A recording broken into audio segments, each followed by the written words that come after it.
you know what I've seen? Do you know where I've been? I've been through the broken machine.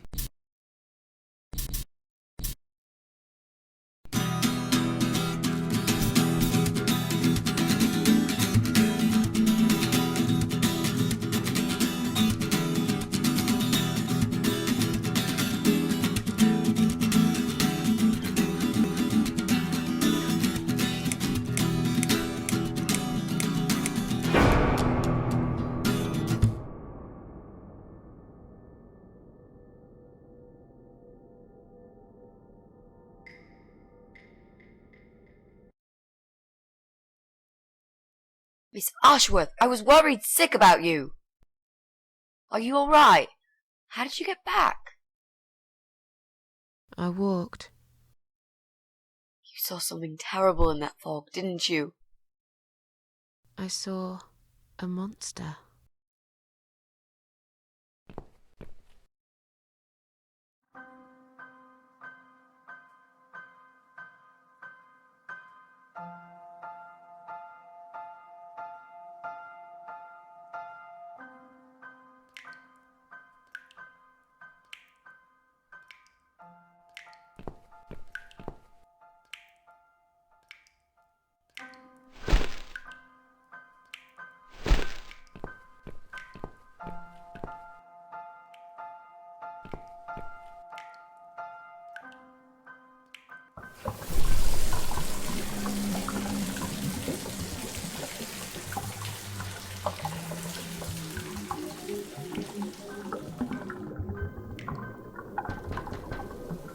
Miss Ashworth, I need to ask you something. Can I come in? I'm in the bath. Is it something important? Yes, very important. The fate of the world depends on it.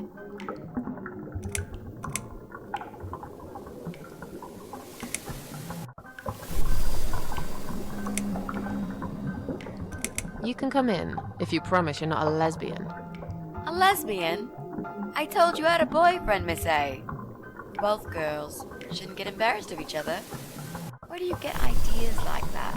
I don't know. It seems everyone is gay these days. Now, that's okay with me, don't get me wrong.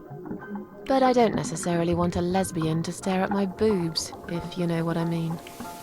Miss A, if I want to stare at some boobs, I'll take my top off and look in the mirror. Right. Come in then. I'm cooking up some pancakes. What do you like on yours?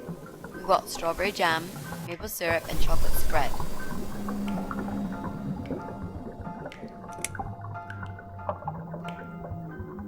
Oh, nice. I like pancakes. I'll have one of each. Oh no, you'll have 2 of each. I made so many that'd be enough for an army.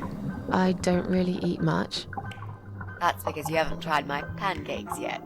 And if you don't leave me alone now, I never will. Really? Why? I can smell something funny. I think your pancakes are burning.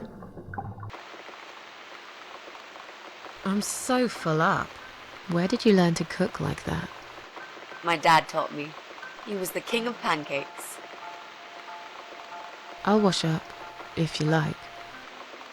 I can do that. I like washing up. You do? Really? Really. I'm a good girl. And this is my treat for you, after all. Looks like we got the rain back. I almost felt like something was missing. Do you think it will ever stop? I mean, what if it doesn't? Then it will rain for 1,000,000 years. I'm not sure I get it. What's the point of that? What did you say it was called again? For the 3rd time. Social network. Why is it so difficult to remember? I just find the whole idea really stupid. Why would I want to tell people that I'm having a shit day? So maybe you would feel better for sharing it with your friends. But I don't have any friends. No, you wouldn't with this attitude. You, on the other hand, seem to have 274 of them? How is that even possible? Well, what can I say? I'm very likable. Wow, that's pretty cool. So, they come every time you play the piano? Yeah, I don't really play that often. Mostly when I feel really sad. Maybe I actually play more often than I thought. You saddo. I know a song written just for you. Remind me to play it to you sometimes. It'll cheer you up. It's called All Flowers in Time Bend Towards the Sun. Flowers, yeah. Of course they do. Do you know it? It's written by Jeff Buckley. He would have been bigger than Cobain, you know. I never heard of him. No, he probably didn't. He drowned in Mississippi when he was only young.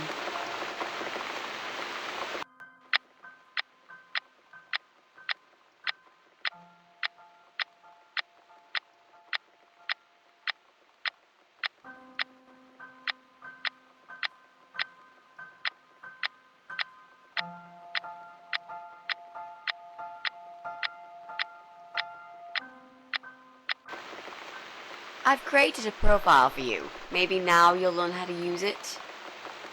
What am I going to do with it? Just look for people you know. Invite them, talk to them. It's a good way to keep in touch. Maybe you could refresh some old friendships? I don't know. I can't think of any names. I probably never really cared enough about anybody. How about people you went to school with? Your old colleagues from work? Nope. Friends. 0.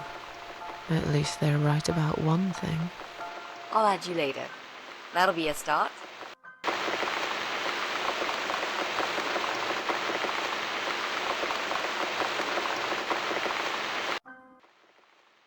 I made us some coffee. Sit down and talk to me for a moment. I'm having a bad day. Could do with some company. Sure. Coffee sounds great.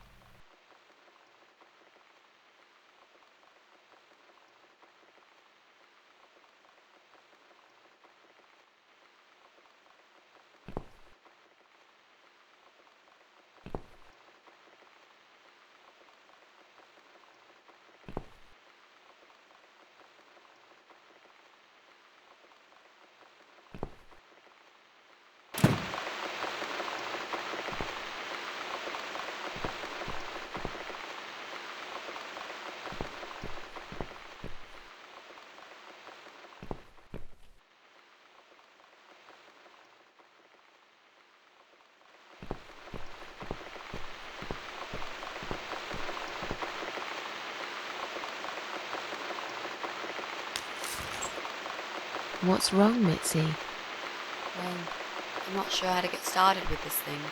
I've been thinking about it the last few days and I just don't seem to get any good ideas. Maybe I've been a fool all along, deluding myself that I could find where that sick bastard is hiding. Maybe I can help you. I have lots of free time, you know? Last night, I made this, well, map. I made a map. This is our building, all 4 floors. There are 2 flats on each floor. You really want to help me? That's so great, Miss A. How will I ever pay you back for this? I'll think about it later. But we haven't found him yet, have we? No, but I feel that together we stand a chance. So, let's talk about it. What do we know already? I know that rude, bald guy lives in flat 6. I told you about him, didn't I? I think so. It's that guy who came complaining about the noise, right? Right. That's Brian Palmer. Let's mark him on the map. What else do you know about him? Not much. Wait. I remember some woman lived there with him. I've not seen her for ages. They must have split up. Could he be our potential suspect? Yeah, I suppose so. I think so. Okay, let's take a closer look at him then.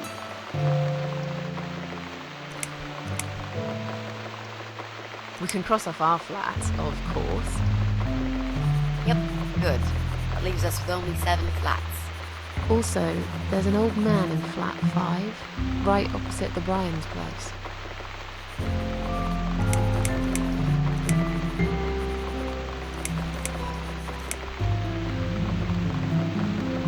There's a woman with a baby living upstairs. No husband? I'm not sure. I hardly ever see her. When I do, it's usually in the hall, when she's pushing a pram with a baby inside. She always has tons of shopping hanging from it. I nearly asked her once if she needed help to carry it upstairs. And? I hesitated for a moment, and by the time I offered, she grabbed the baby and the shopping bags and marched off upstairs.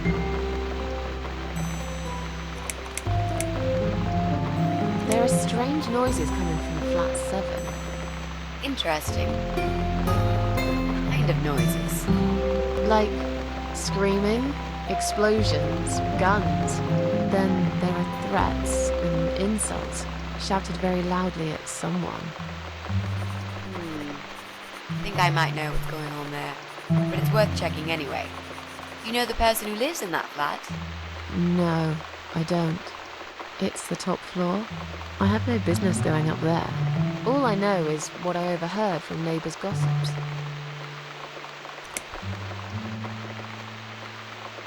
Sometimes I hear a dog barking on floor 1. I hate dogs. Tell me about it. Noisy, smelly creatures. Can you imagine the Eye of Adam being a dog lover? Can't see why not. In that case, it might be worth looking into.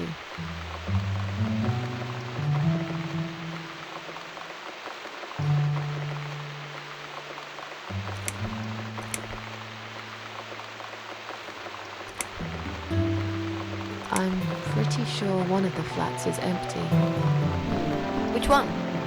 I think it's the one on the first floor.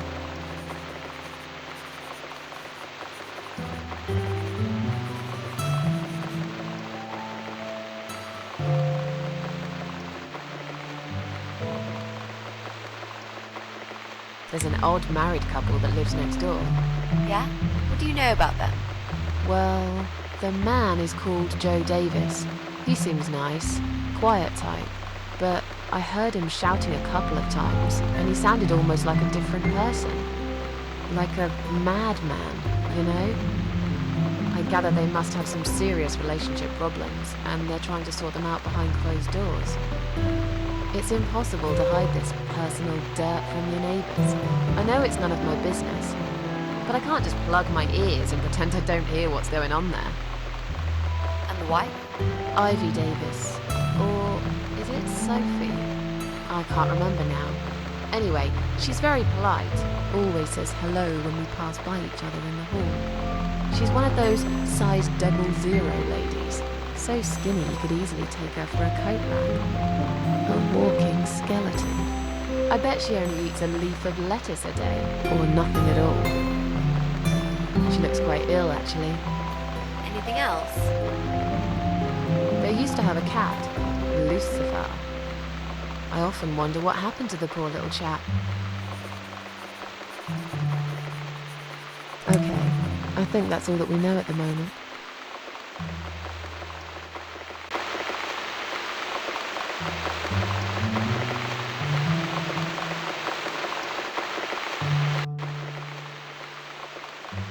You mentioned a pram.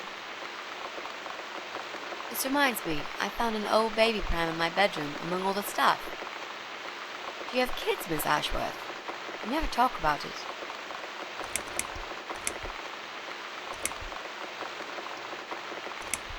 Why do you want to know?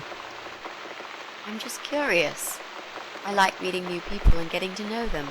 I can tell there's some dark secret you've been keeping to yourself for a long time. You might feel so much better if you share it with someone.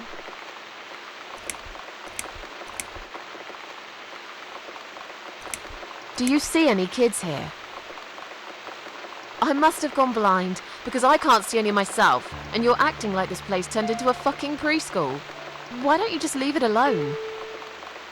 Oh, please, you can't do that. I'm feeling really guilty now. I didn't mean to upset you.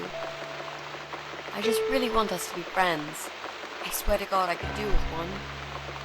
I'm not very good at friendships. I thought that was rather obvious. Friends should trust each other, you know. I told you about Jack and everything else. Why can't you just do the same? You told me about Jack because you wanted to. I didn't force you, did I? My private stuff is nobody else's business. Why does everyone want to remind me of this all of a sudden? Isn't 10 terrible years of suffering enough to let go and never bring it up again?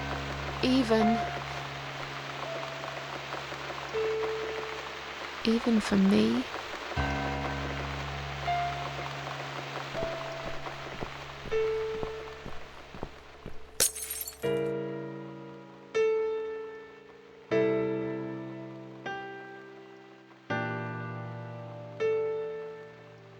Miss Ashworth, I'm so sorry.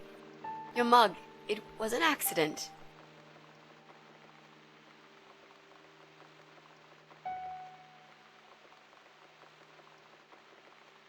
You know, just leave it. I don't even care anymore.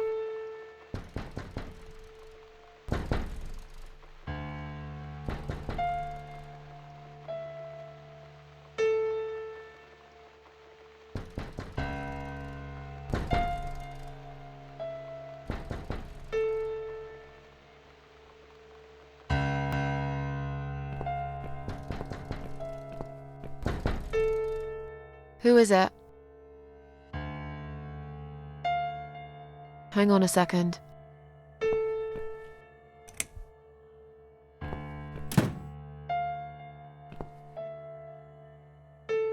Flowers.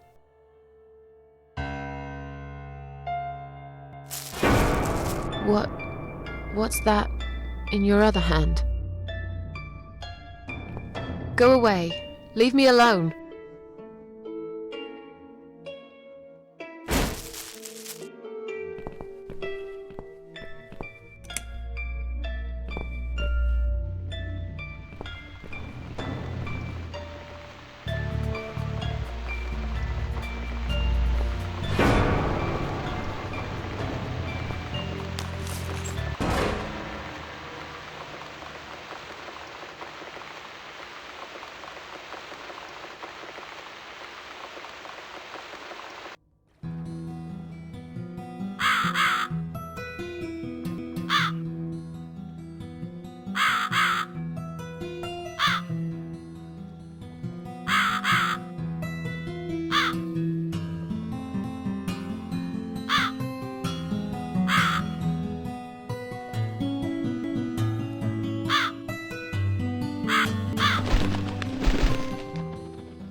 finally here. What have I won? Where are you, my dear? Oh no, it's dead. Oh no, what's this? Not a single sound reaches my Goodbye, other world. ears. Well, maybe it's this vacuum. I stick my head into this ship, this helmet. Give me proof 'cause I need it. Oh, what's the whole world worth when you got no one to show it to?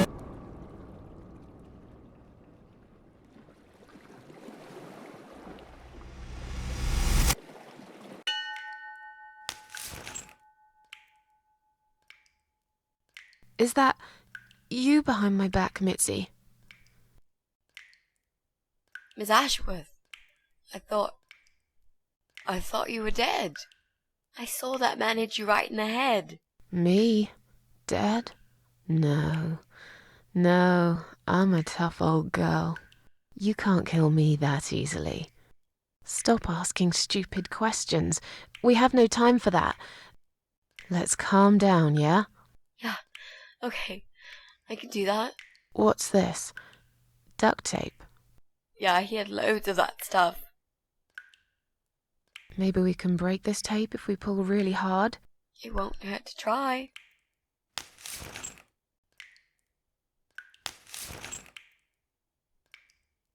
It's pointless. We're completely wrapped in this damn tape. We're cocoons, stuck in a web, waiting to be eaten. But where's the spider? He's gonna play with us first, isn't he? Pull yourself together and stop talking shit. I can't think properly.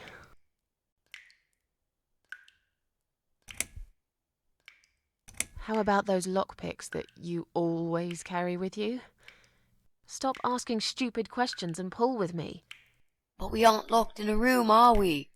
We're wrapped in duct tape in case you forgot. How is the lockpick gonna help here? I don't know. It's probably sharp. You could use it to cut this tape. Well, even if that was the case, I can't reach it anyway. So let's forget the lockpicks and think of something else, alright? Did he hurt you? That bastard packs a hell of a punch. I've got a bit of a headache, but I think I'm alright. What about you, Mrs. A? Me? Fresh as a daisy. But I'll feel better after we've dealt with this unpleasant guest of ours. Do you think he's going to rape us? No, he is not. Don't worry, I'll figure something out. Let's just wait for him to come back.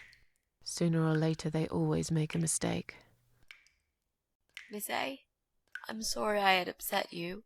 I shouldn't have pushed you so hard. And I'm sorry about the mug, too.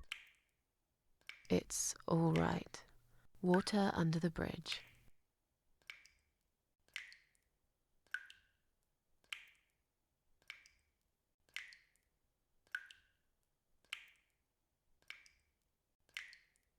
So, any ideas?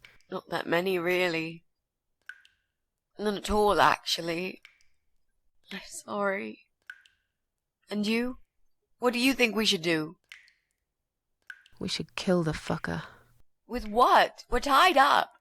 Are you going to headbutt him to death? I will, if there's no other way. Come on, there's got to be something more sensible we can do. I'm not gonna die here. Not like this.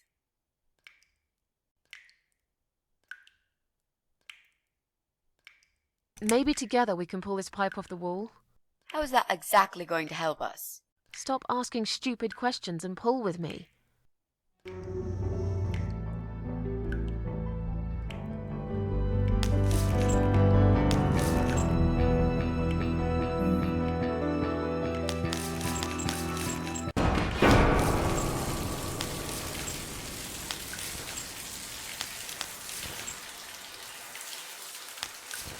Great, that's just what we needed. A cold shower.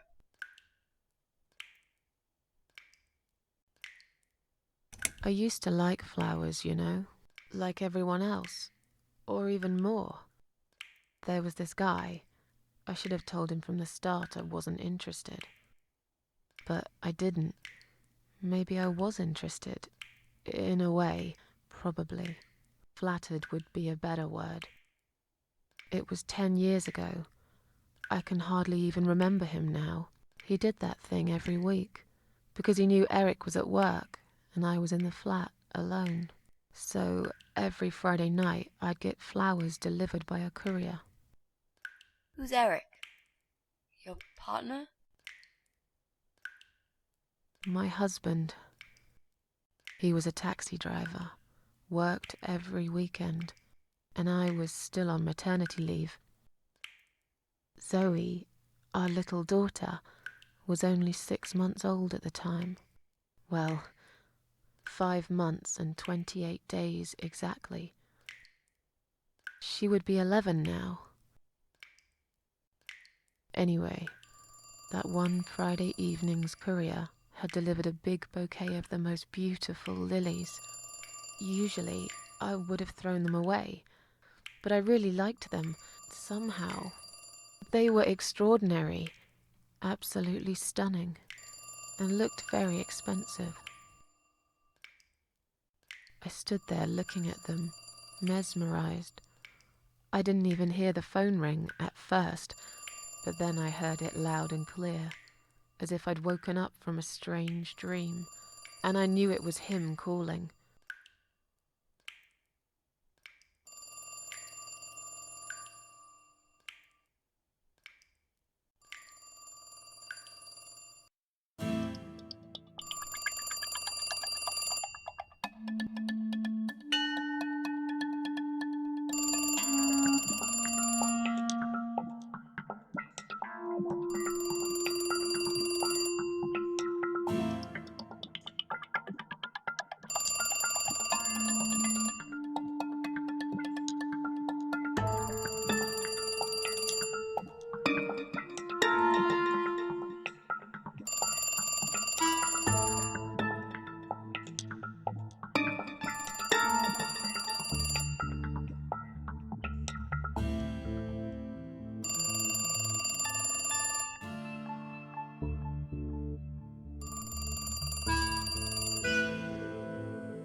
Do you like the flowers? I asked you not to send me anything. I couldn't resist. You're all I can think of lately. It kills me that I can't see you. I would give anything. I'd better stop here. You know very well how I feel about you.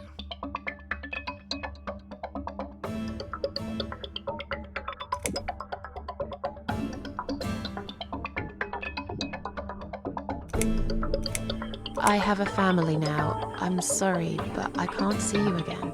We've managed to patch things up with Eric, and there's Zoe. We have to try and make it work.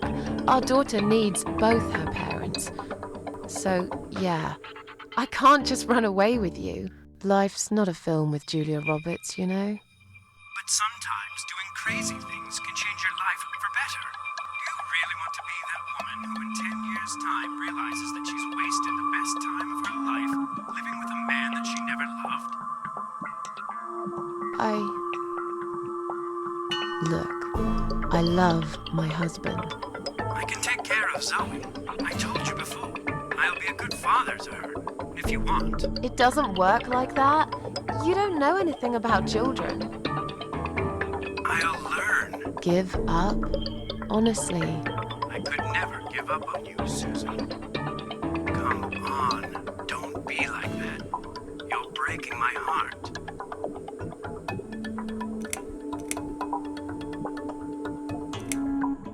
It's too complicated. I don't even know you that well. Look, I'm an honest man. What you see is what you get. We might not know each other that well, but you can't deny that there's this great chemistry between us.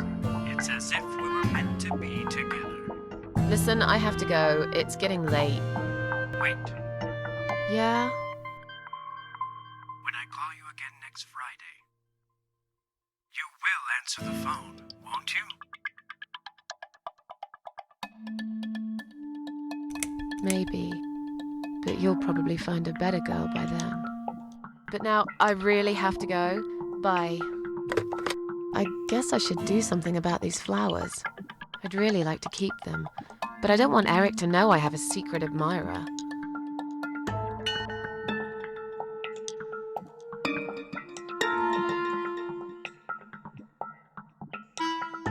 Oh, where's your head at, Susan? You can't leave the flowers here. Eric will ask who they're from.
Now I can tell Eric that Mandy had brought them for Zoe. It seems like a pretty innocent lie. I doubt he'll notice anyway.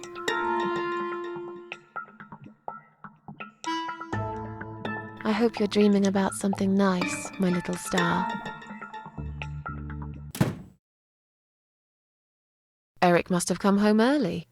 But why?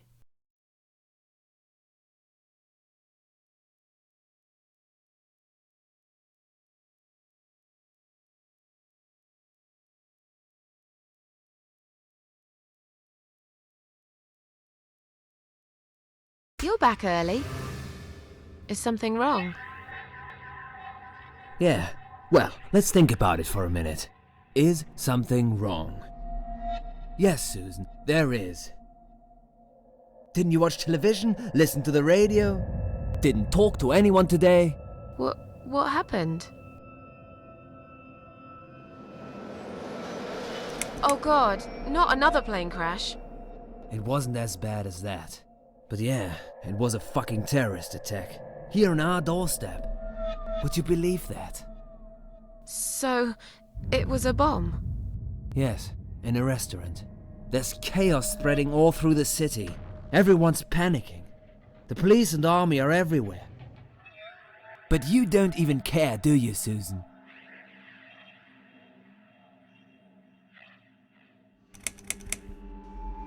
I didn't watch the news.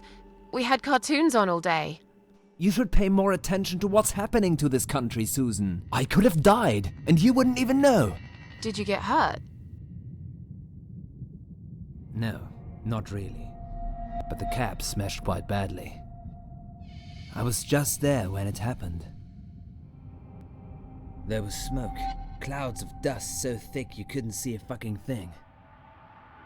So I stop, and all of a sudden some van hits me from the back. I hear my passengers screaming and shouting, and there's blood on the rear window. And just then another car drives right into us, and we're all stuck in that mess. Nobody knows what's going on, but imagining this might just be the end of the world. But no, it was some geezer with a bloody bomb. They closed all the main streets, in case there's more of them. What time was that?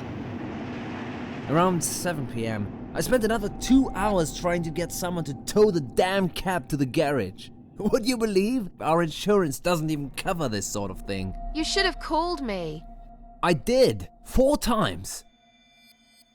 You didn't answer. I must have been... Yeah. You were busy with the baby.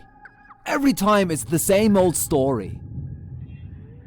We've still got that wine in the fridge, haven't we? Get some glasses, Susan. I need a drink.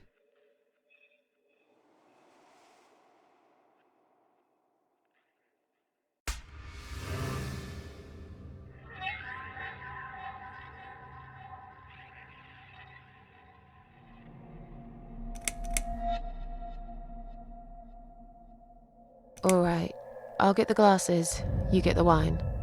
But are you sure you don't want to take a shower first? No, I just need a drink. I can wash later.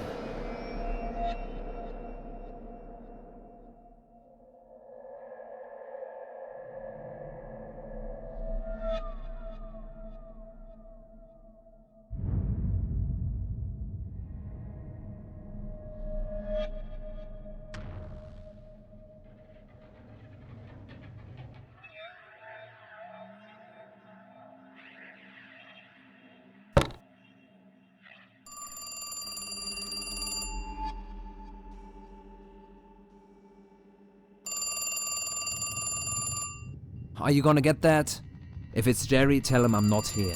I don't want to talk to them tonight.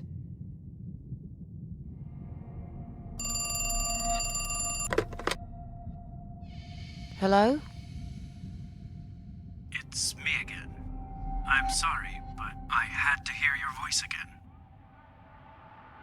I love you, Susan. Susan? You still there? Please, say something. Anything.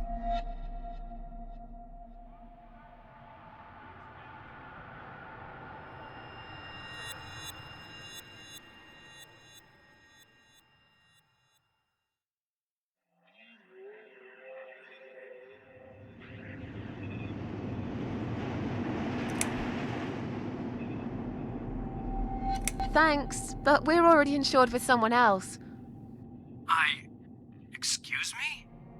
Susan, it's me. The only thing I'm trying to sell to you is my heart. We won't be needing pet insurance either.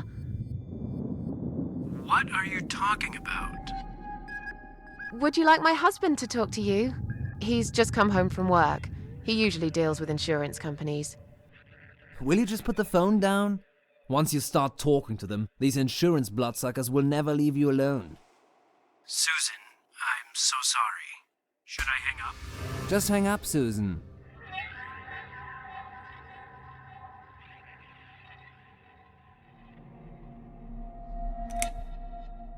All right.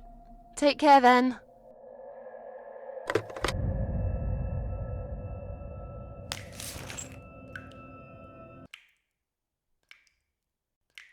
Then the arguing started. It slowly grew into something bigger, something horrible. Stupid remarks and old grudges mixed with alcohol turned into some sick exchange of pointless accusations. It wasn't the first time we argued, but it was the last. Just look at the state of this place. It's a mess. Listen, I know you're with Zoe all day, but it's not like she's still a little baby. She's 6 months already. You'll have to organize your day a bit better and get things done. If other women find time, why can't you?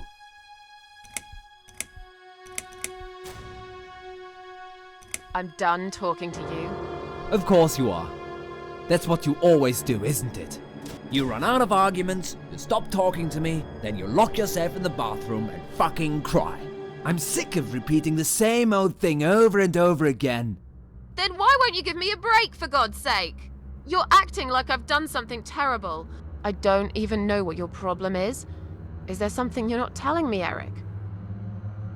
You'd know if you listened to me. But you never listen to me, do you? Not to a single word I've ever said. Right, here we go. It's not you, it's the alcohol speaking. I shouldn't be taking any of this seriously. I know that tomorrow you'll be apologizing to me for it.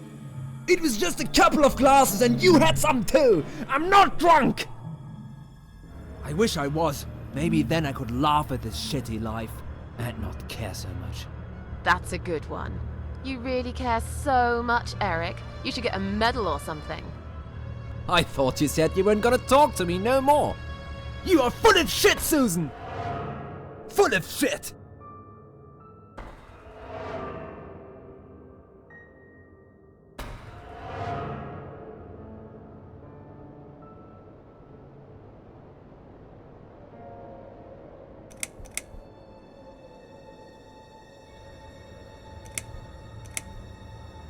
Eric, you're drunk. Get off my case, all right? Look, I understand you've had a very bad day, but it's not my fault that the bomb had gone off and your car was damaged. I'd really like you to calm down now. I'm sure we can sort everything out. We always do. Well, that's what you think. Yeah? And what do you think, Eric? What do I think? So it matters all of a sudden what I think. Well, I'll tell you. Sure. I think you're lazy, Susan. You do nothing all day, while I keep working my ass off to provide for this family. I think you're trying to shift the responsibility on me, like you always did. I think you use the baby as an excuse for everything. And I think you're an asshole.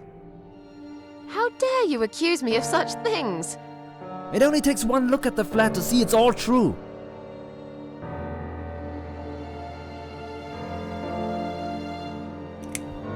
Let me go. I have to check on Zoe. I left a window open in her room. She might be cold.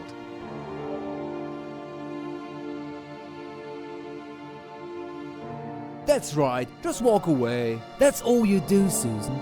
You can never finish anything. If there's one thing I don't want to finish, it's this stupid conversation.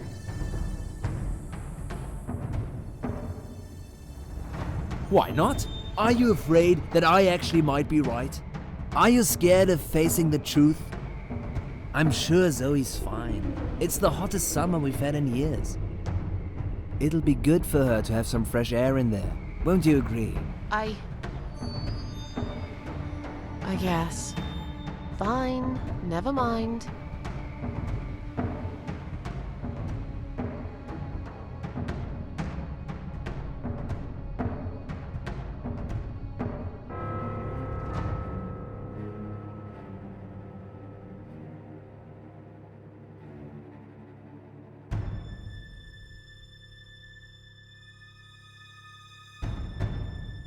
Don't be nasty. I'm doing all I can.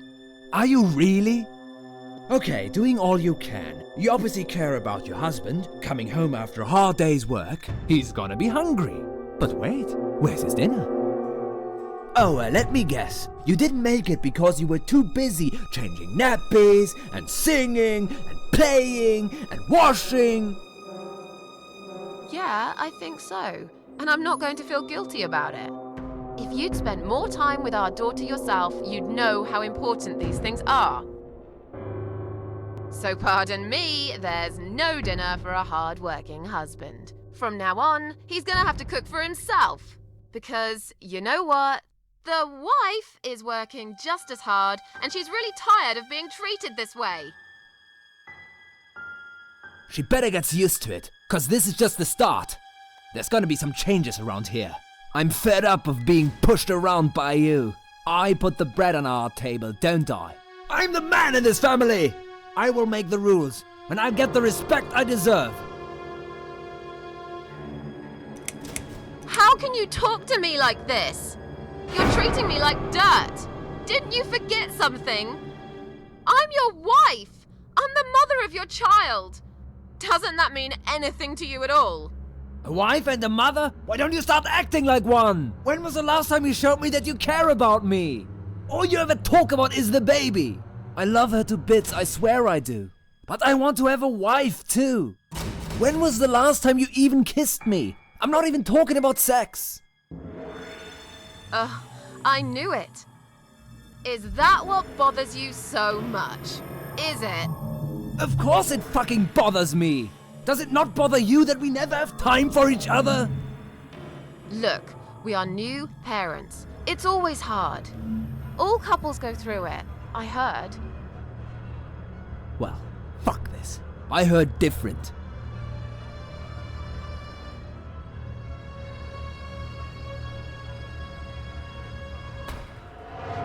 I haven't done anything wrong. Of course not! Because you're fucking perfect, aren't you? That's not what I said. Well, if you're so perfect, yeah? Then why are we here now, fighting? This is all messed up. You're behaving like a 5-year-old? What the hell is wrong with you? You, Susan! You always knew which strings to pull. To tip me over the fucking edge! Why don't you look at yourself, you idiot? So I'm an idiot now, am I? You keep picking on me for nothing. No, this was coming, and you know it, Susan. If you're so unhappy with me, then what the fuck are you still doing here? Pack your bags and leave me alone. You're throwing me out. This is my fucking flat! I worked my fucking ass off for 7 years to buy it! I'm not going anywhere! Stop it! Stop it, Susan. I've only just started. We should finally say to each other what we really think, right?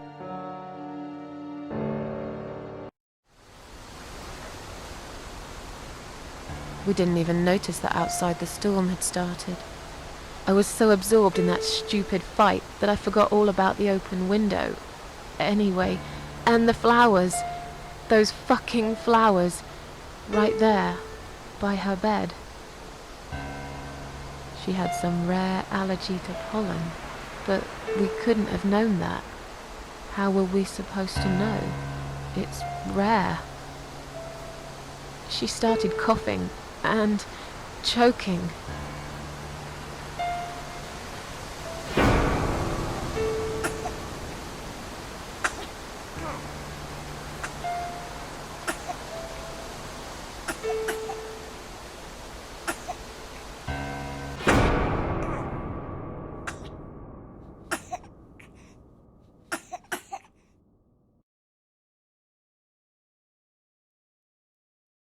The next time we saw her,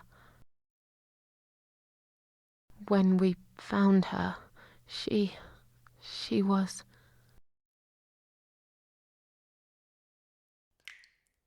After 2 days of what seemed like a narcotic dream, Eric had gone out and never came back again. They found him nearly a week later. He drank himself dead in the woods.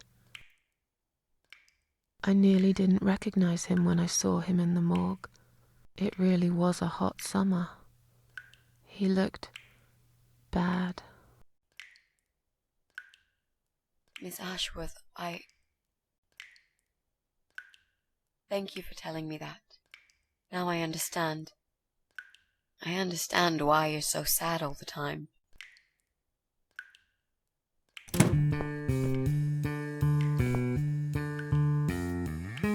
What do you want from us? Are you deaf? Mitzi, let me handle this. Let us go right now, you moron! Mitzi!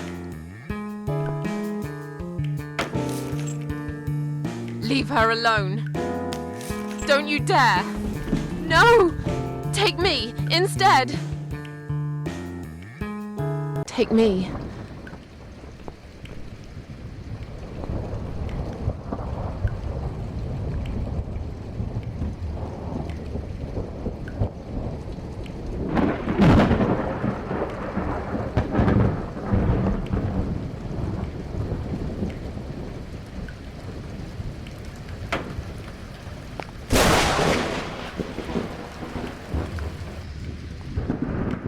If you hurt my friend,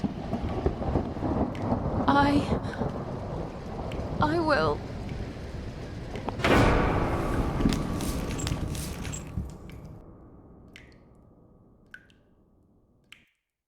What? What's going on? You're letting me go? Just like that? Where's my friend? What have you done to her?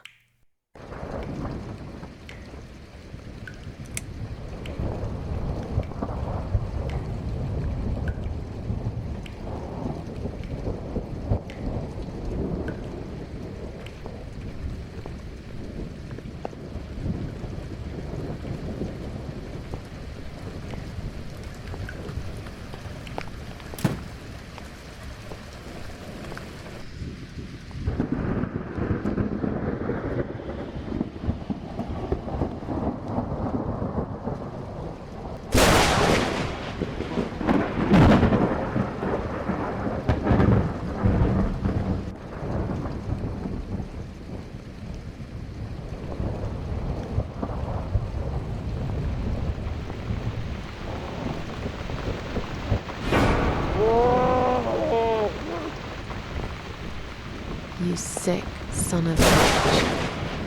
What do you want me to do?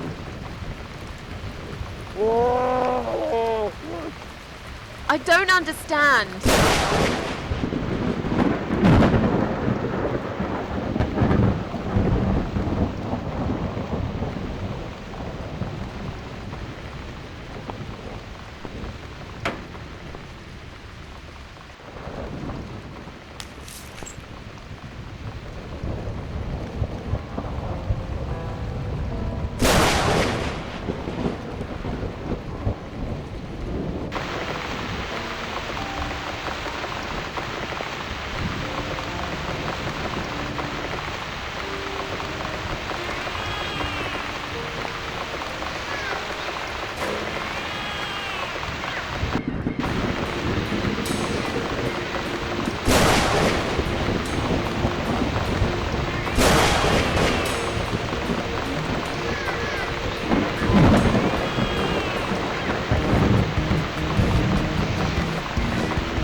look, Mitzi. Don't look.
We're really going to do it, aren't we?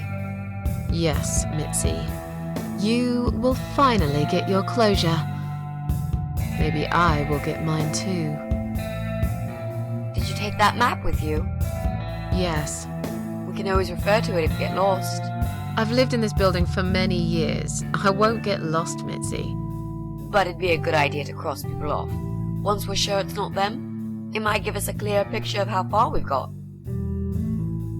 Right. Okay. Good luck, Mrs. A. Mitzi, are you sure you're feeling up to it? This recent incident, it must have been pretty tough for you.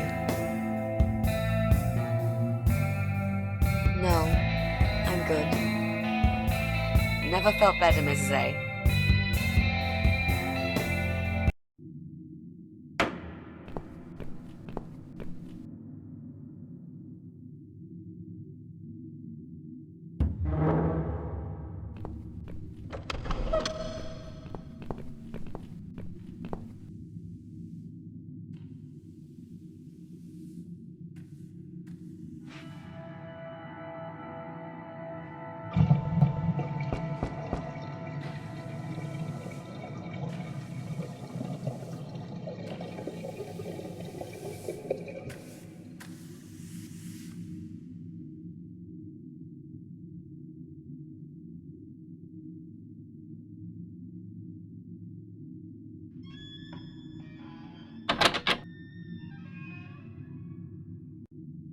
So, what next?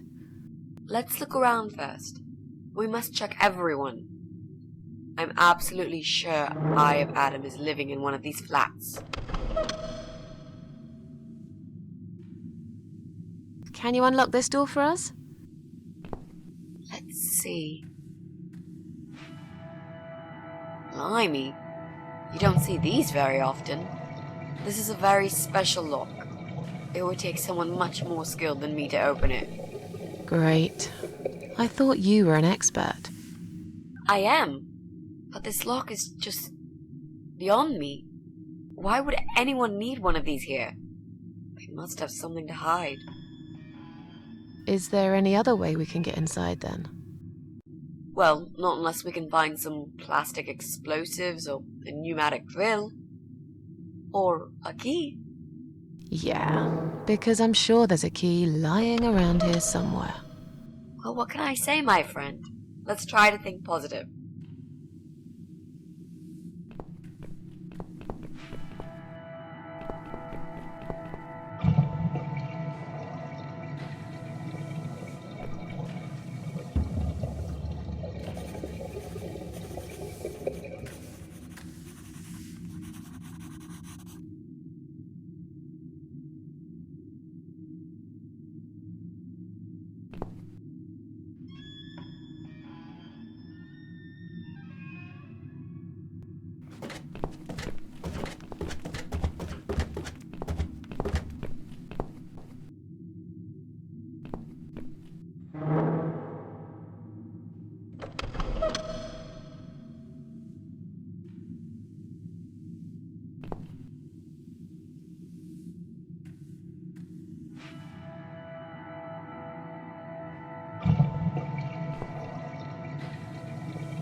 Would you like to talk to him?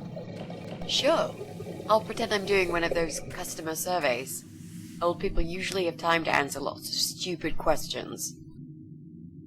They just want some attention, Mitzi.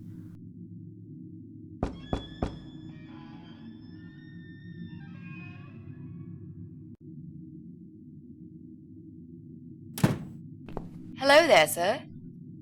If you could spare us just a few minutes of your time, we'd like to ask some questions about your internet service provider. I'm not interested. I don't have any money. Go bother someone else. Oh. But we're not trying to sell anything. It's just a little survey. What? Wait a second. I can't hear what you're saying, sweetie. Let me get my hearing aid. Do you think he'll be back with a shotgun? Don't be silly. This isn't America. I thought I heard someone. What did you want? Do you own computer connected to the internet? Say again? Right. Okay. Do you... I can't hear you very well, dear. You'll have to speak up. I'm an old man, you know. I'll be 85 this year. Do you live alone? When you're an old man like me, you end up watching all your friends and family die.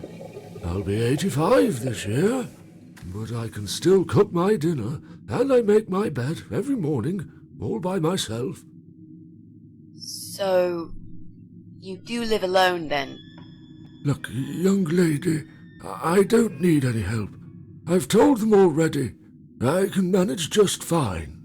I can still cook my dinner, and I make my bed every morning, all by myself.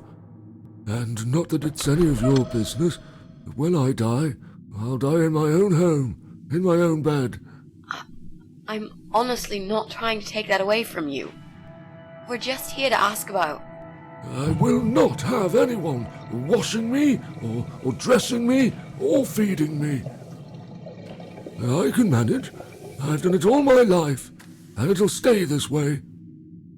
I can still cook my bed, and I make my dinner every morning, all by myself.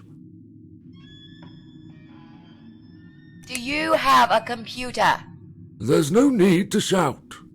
I've got my hearing aids. I can hear what you're saying. Sorry.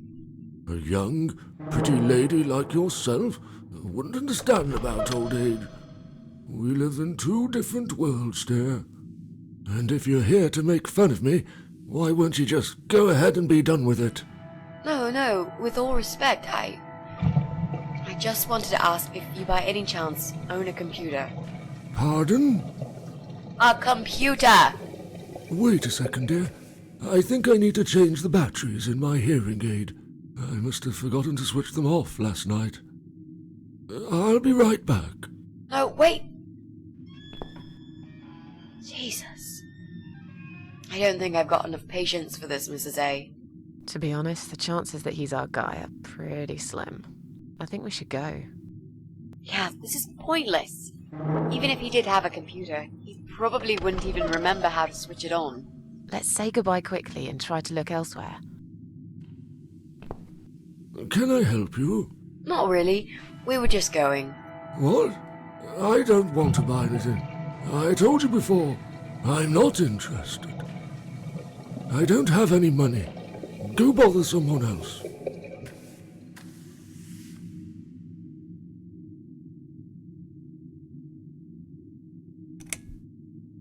I didn't mean to pry. Please accept my apology. No. It's me who should be sorry. I haven't even offered you ladies a cup of tea. That's fine. Don't worry about it. Mary always liked her tea milky. She'd put the tea bag and the milk in first, and then finally she'd add hot water. I kept telling her it's the wrong way, but she never listened. She was always so stubborn, my Mary. I miss her every day. I'm sorry for your loss.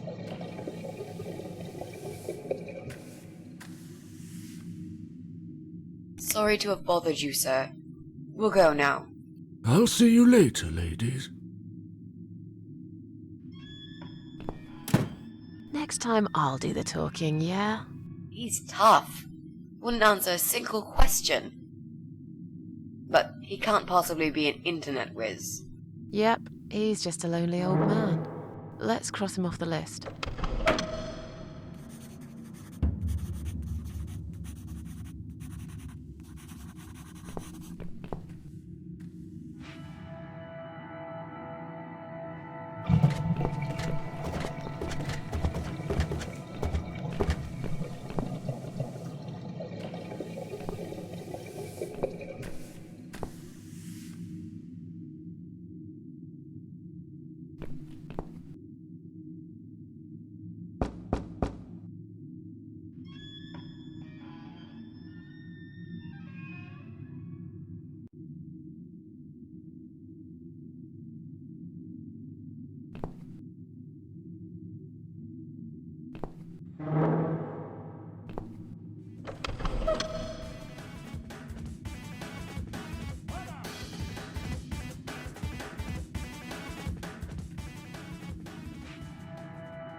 It's just a tripped fuse, don't worry.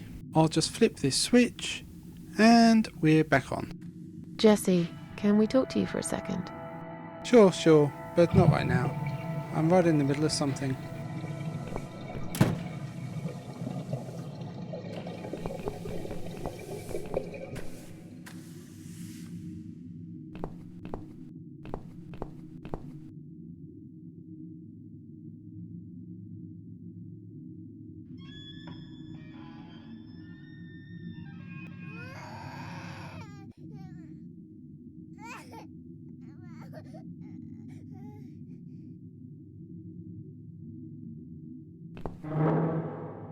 What's wrong?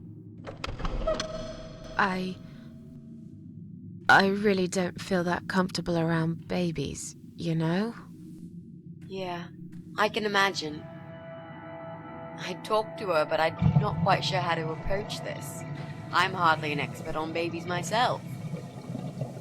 If only we had some good reason to talk to this woman.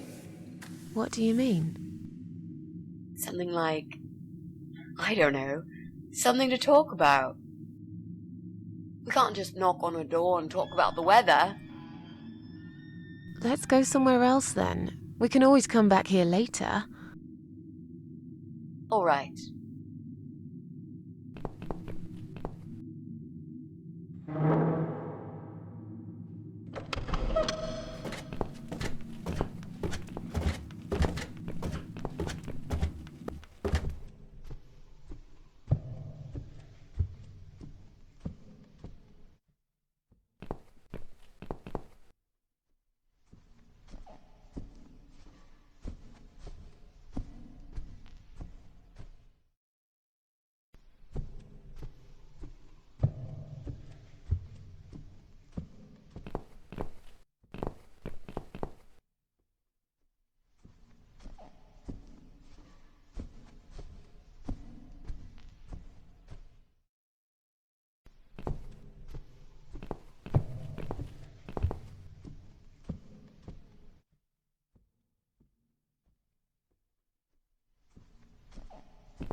Would you like to try your famous lock-picking skills on this lock here?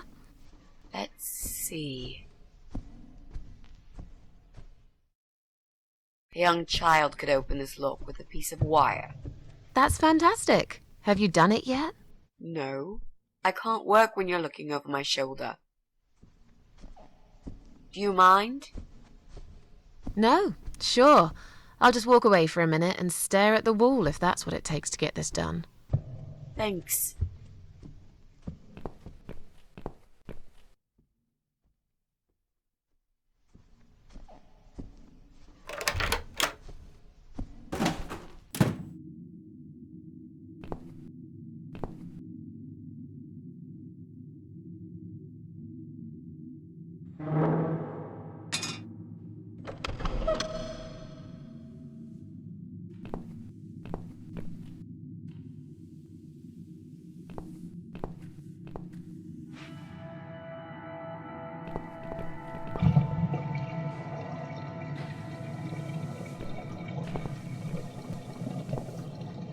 Clearly this place is empty.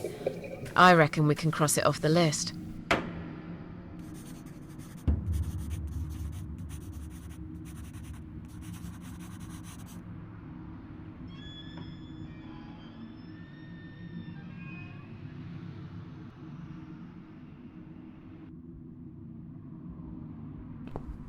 Mrs. A, what does depression feel like?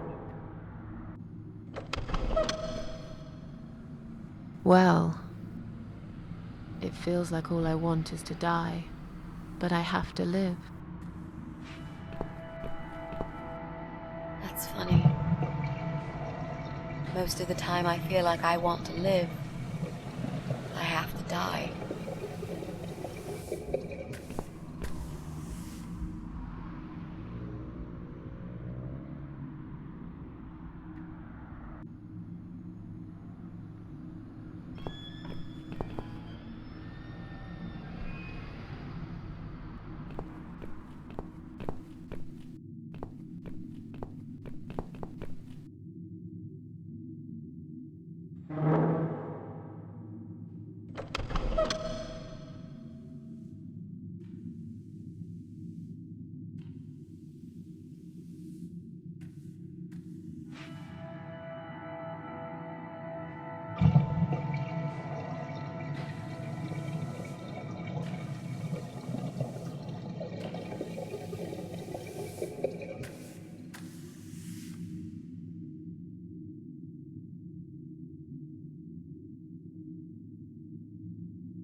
Can you unlock this door for us? Let's see. Blimey. You don't see these very often. This is a very special lock. It would take someone much more skilled than me to open it. Great. I thought you were an expert. I am. But this lock is just beyond me. Why would anyone need one of these here? They must have something to hide. Is there any other way we can get inside then? Well, not unless we can find some plastic explosives or a pneumatic drill. Or a key. Yeah, because I'm sure there's a key lying around here somewhere. Well, what can I say, my friend?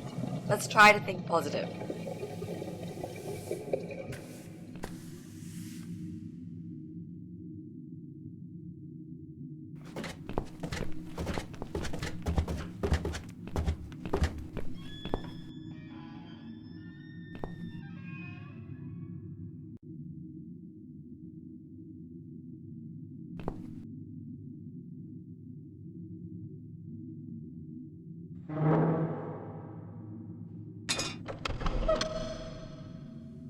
That'll teach you not to mess with the cat lady.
Are we breaking in? Bad idea, Mrs. A. Rule number 1. Never break in when the owner's home. I see. So, there's a whole rule book for amateur burglars? No, just 2 rules really. What's rule number 2? Never take cynical cat ladies on a job with you. They will put your every action into question, make fun of you, and eventually put you at risk of getting caught. Should I go home? No, please don't. I can't do this without you. That's better.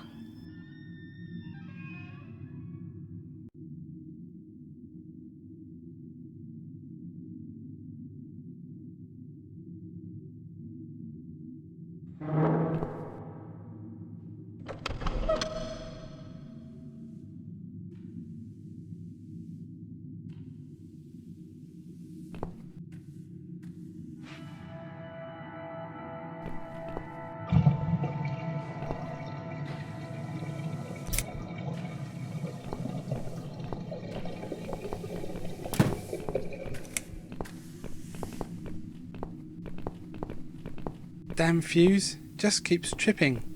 It's like we're living in the Stone Age here. Jesse, can we talk to you, please? Later, mate, later. I'm really, really busy right now.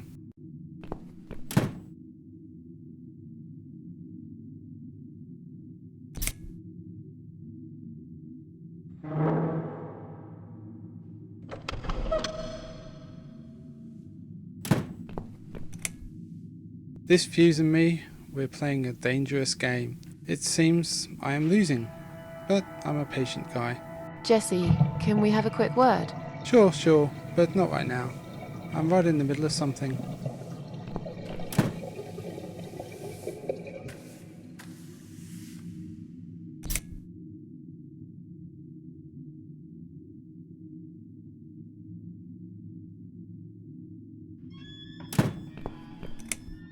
This fuse and me, we're playing a dangerous game. It seems I am losing, but I'm a patient guy.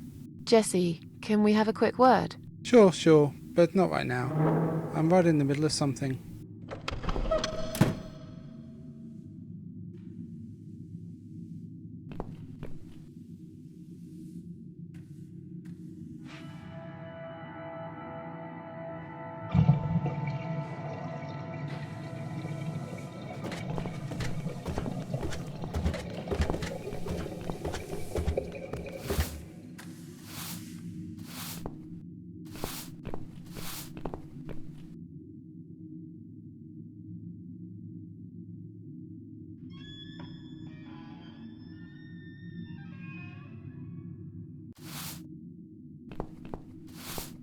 Hello.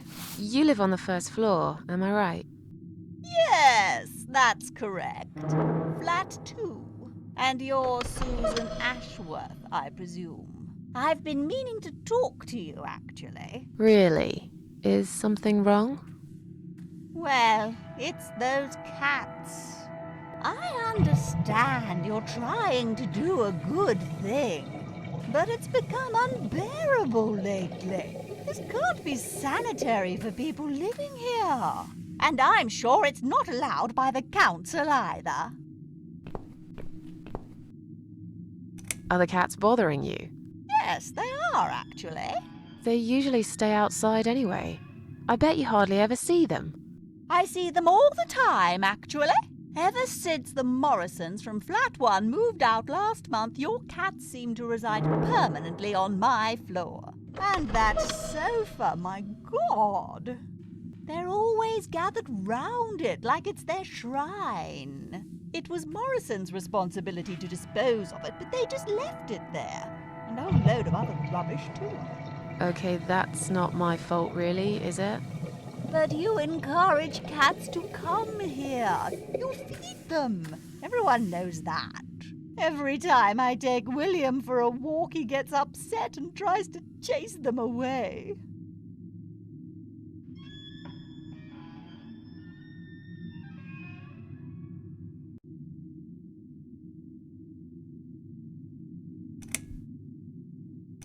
Who's William? William is my dog, of course. He's 12 years old, you know. He shouldn't be running after cats at his age. Did you say they sleep on the old sofa?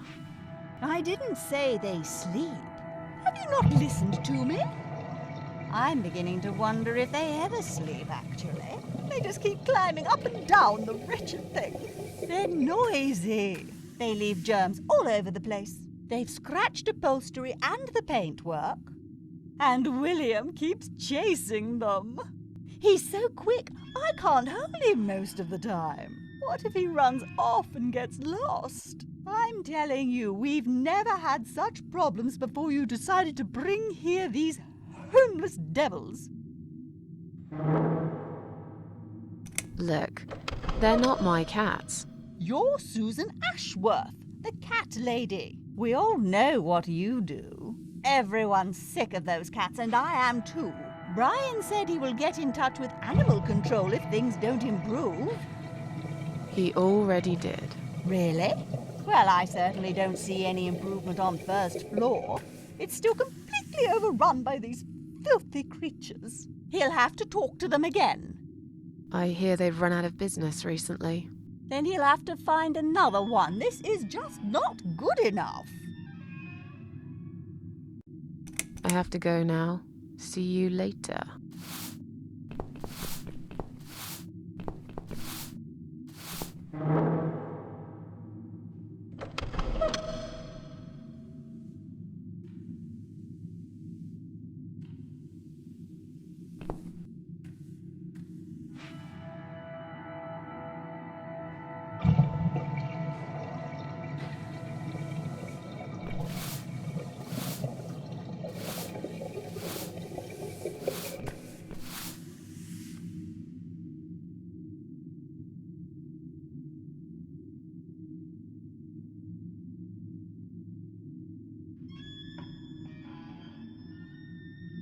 Maybe one day you will forgive flowers, Mrs. A. Maybe. Or maybe not.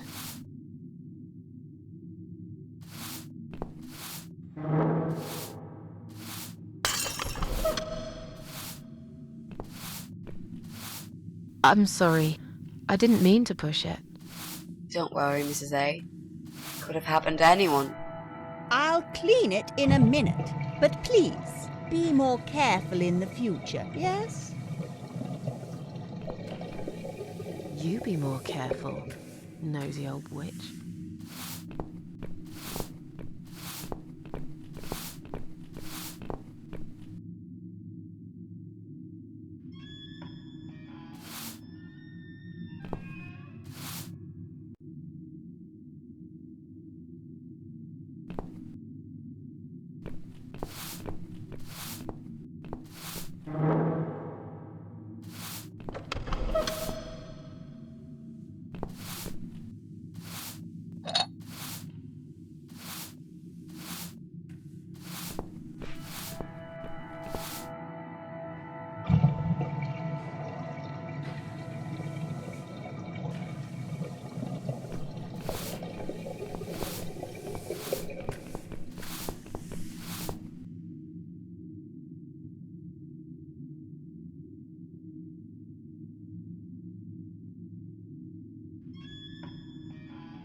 This fuse and me, we're playing a dangerous game.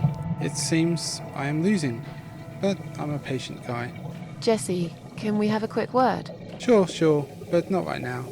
I'm right in the middle of something.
Hey, look at this. Valerian root extract. Cats love it. It has the same effect on them as catnip. They go absolutely crazy for it. You found it inside that sofa? Yes. I wonder how it got there. Maybe the Morrisons wanted to leave a goodbye gift for that woman and her dog? Yes. Well, they would. I always thought they were reasonable people. Oh, what a shame they moved out.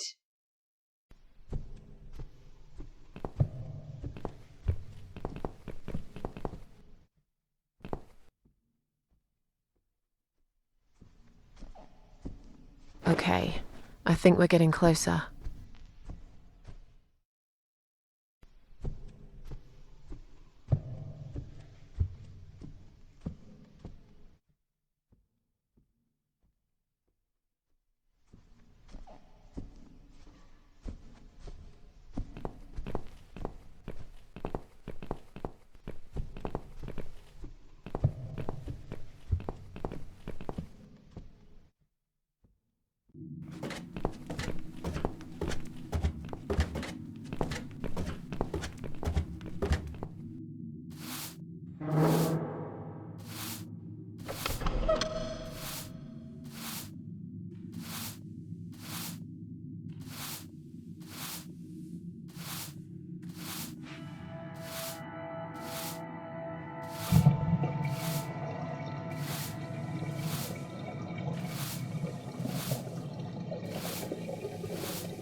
Come on, guys. The party moved over here.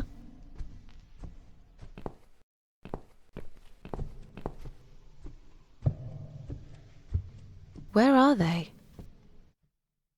Mrs. A. Well, aren't they quick? This dog is making quite a racket. Someone should complain to the owner, don't you think? Definitely. She should put that broom down for a minute and sort a dog out.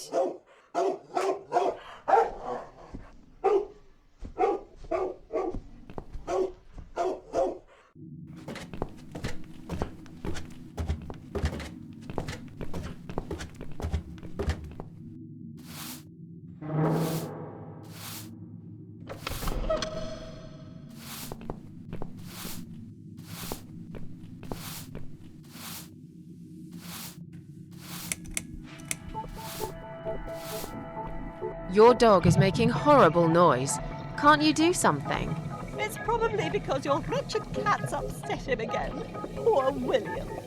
I'd better check on him.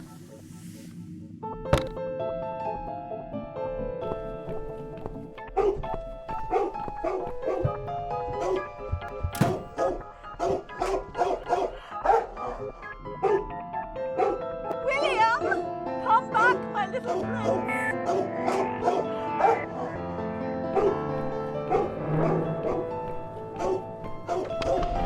Are you sure the cat'll be all right? Please. These cats can easily outrun some old mutt.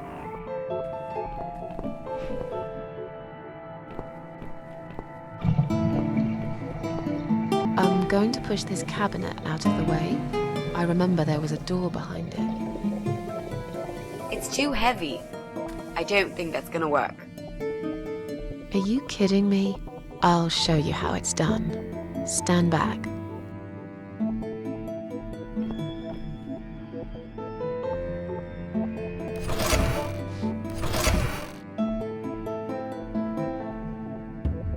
There. The door everyone's forgotten about. Wow. You're stronger than you look, Mrs. A. Yeah, perhaps I am.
I think I've got an idea. I know how I could pay Brian back for all that he's done to me and the cats. Brian. The guy from Flat 6, right? Yes, Brian, that nasty piece of shit. He deserves to be punished, you know, and this wedding dress will be perfect for this. You ever heard the legend of the cat widow? The cat widow? No, can't say I have. Well, you're not from around here. but I'm sure Brian knows it. He grew up in this city, just like me. So, what's it about? It's an old story about a ghost cat who takes a human form to haunt her killer. Wow, that's pretty crazy, Mrs. A. Do you really think we can pull it off? Yes. Yes, of course. We just need to prepare. A good costume will do the job. This dress, we can alter it. We'll need some red paint too. Are you sure about that? I promise this will work. And it will give us a chance to check his computer. If he's got one. Okay, so what do we need? Well, basically, we need 3 things. Red paint. There's a tin here. We could use that. The dress will make a great costume. We just need it in black. Also, it should look damaged. That's important. Cat Widow is a ghost after all. I'll need some scissors for that. We need some kind of mask. I don't want him to recognize me, obviously.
Look, she left the door open. Do you want to check her flat? I'll stay here and keep watch. Good idea. I'll be as quick as I can.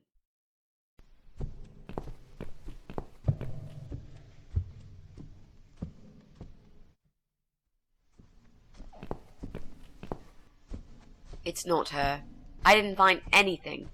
No computers, no laptops, no telephone line. Okay, I'm not really surprised, are you? At least we can now cross her off the list.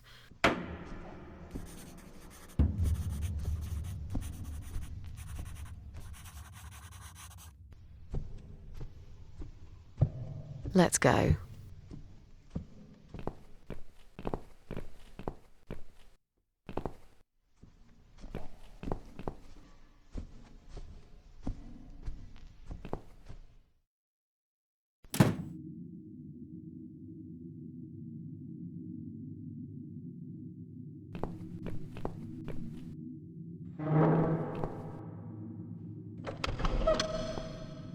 I'll try to catch that thing for you, alright?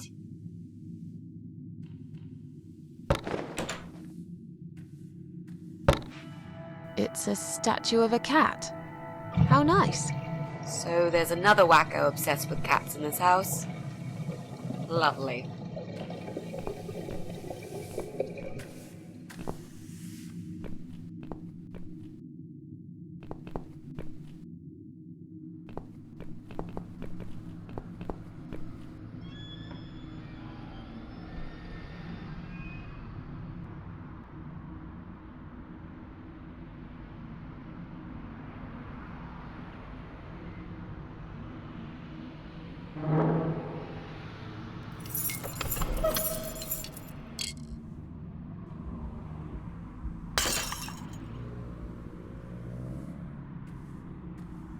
I see I caught this statue only so you could smash it to pieces.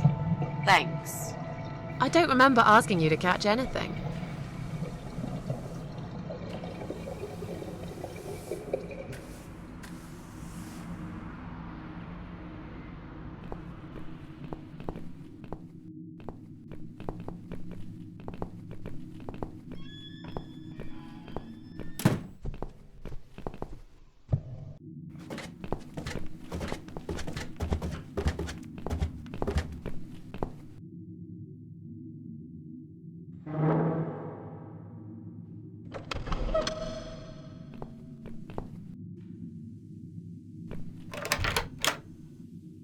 Do you want to go in first?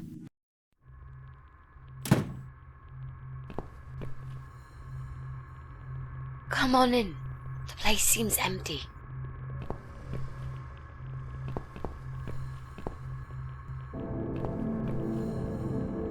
Watch out, Mrs. A. There's a massive hole in the floor. Just step around it. I'm not blind. Besides, I know it's there. We saw it from the floor below. Let's have a look around. There's got to be a computer here somewhere. I really don't like this place. Yeah. It's rather creepy.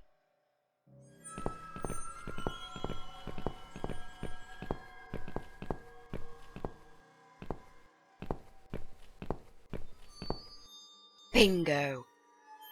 We found what we were looking for. This laptop could be it, you know. Maybe Joe is our guy after all. No. It's a disaster. The power lead is missing. It won't switch on. Right, what a shame. Can we go now, please? I think I've seen enough. I don't need any more trouble. No, it's okay. I've got an idea. It seems it's a similar model to mine. I'll just go back to the flat and bring my power lead. I don't know. You sure this is gonna work? I think so. At least we'll give it a shot. Just stay here and I'll be back in a second.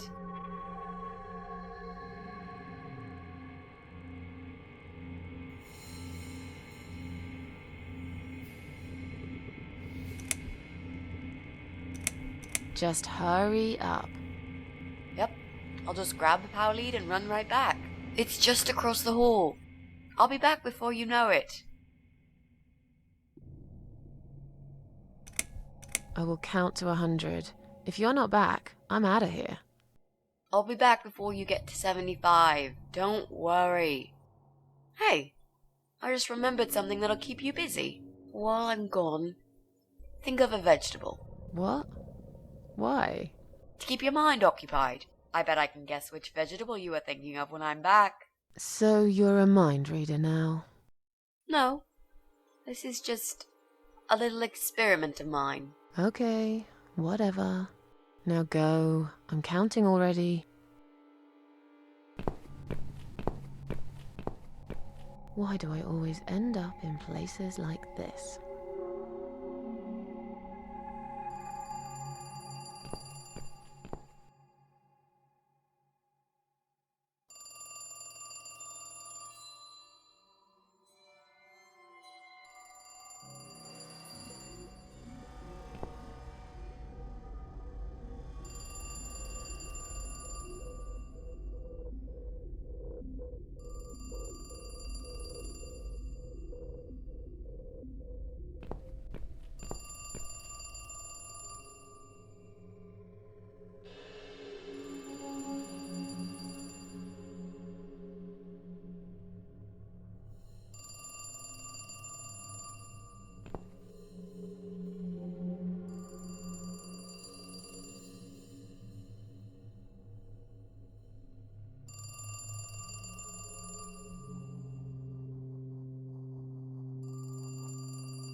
That damn hole. Nearly forgot about it. That damn hole. Nearly forgot about it this time.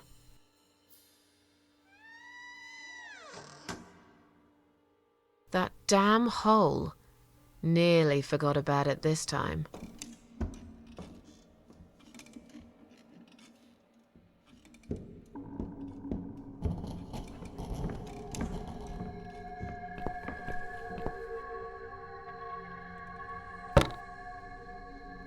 Damn, the door handle just came off in my hand.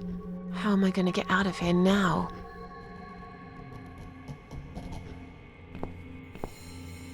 Mitzi? Mitzi, are you there? Shit.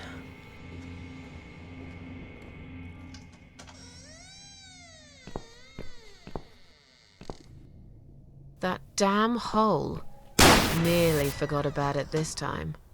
Jesus.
What the? I've got to get out of here.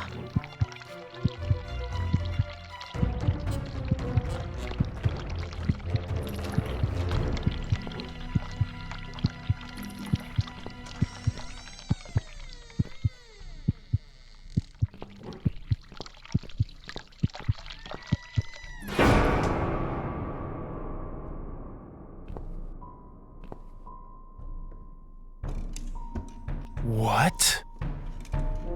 Jesus. No. You were not supposed to be here!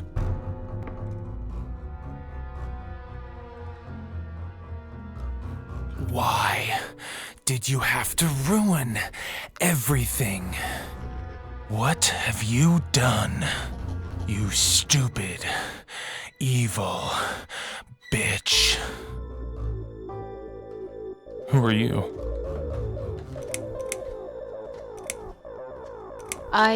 I'm the gas inspector.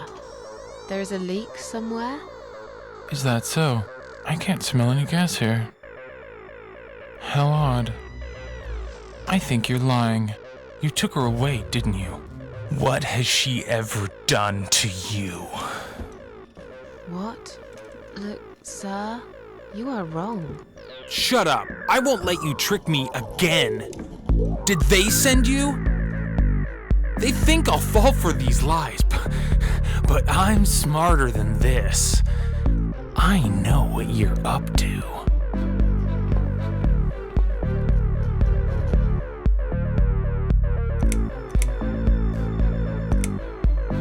My friend knows that I'm here, and she will call the police.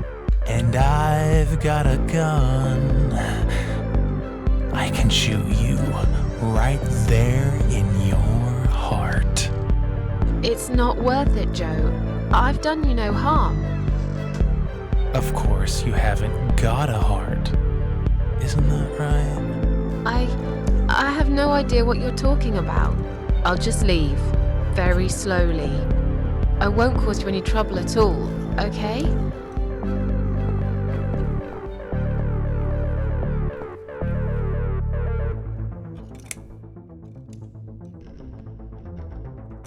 calm down. I'll go now, and we'll forget all about this. There's nowhere to go. It's all wrong. No matter what I do. Damn it! Get back here right now and give me that blasted key! Please, don't get angry. I don't have any keys. Just sit down and take a deep breath while I make my way out, all right?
Come in, come in.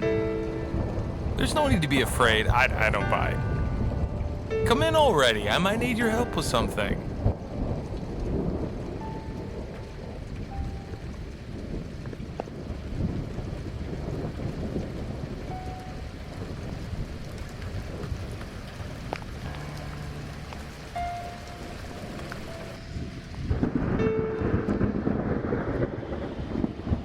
You need my help. I thought you wanted to kill me. Why would I want to kill you? You must be mistaken. Who do you think I am?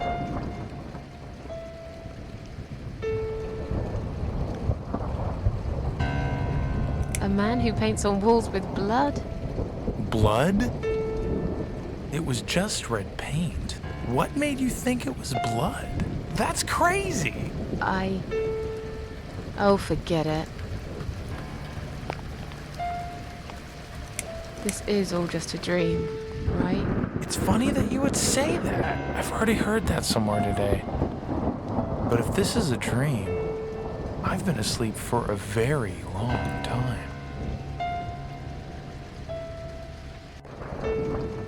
Where are we? I really can't remember the name of this town, but I'm pretty sure the hotel is called Quiet Haven. This is a hotel? I know, it's a joke. They shouldn't charge half the price for this dump if you ask me. I'm sorry. I just want to leave. Yes, I understand. I wouldn't stay here myself if it was my decision to make. I'm stuck here too. You see, my wife Ivy is in the room to the left. She's a little fragile at the moment. She said she was going to do her makeup, but it's been a week now, maybe longer. Every time I try to talk to her, she just gets angry, and she tells me she's not done yet. I've cooked her a meal, but she ignores me. She never likes when I cook. But what's that got to do with me? If you talk to her, I'll show you the way out, I promise. Just go in there and tell her she looks fine. She's always so careful about looking perfect. Okay. I'll see what I can do. So, your wife's been in that room for a week? Now that you bring this up, I think it might have been a month. That's a very long time to stay in one place. She wants to look great. I guess it takes time, but we really have to go now. I think there's a big storm coming. I feel it in my bones. Goodbye, Joe.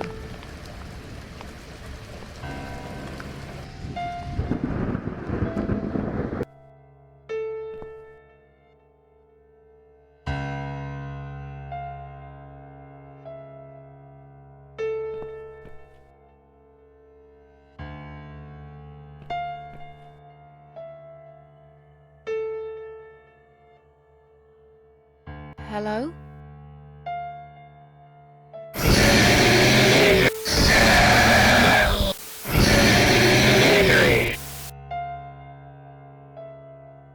Misery. Is that what you said?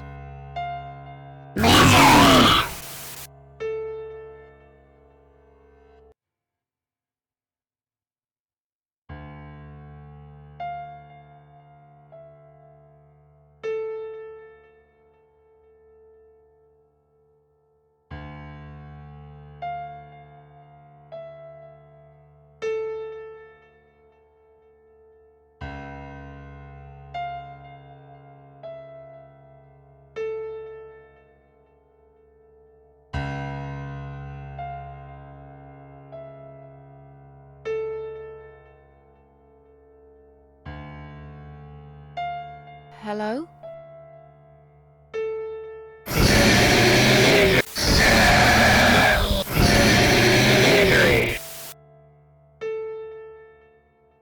Misery.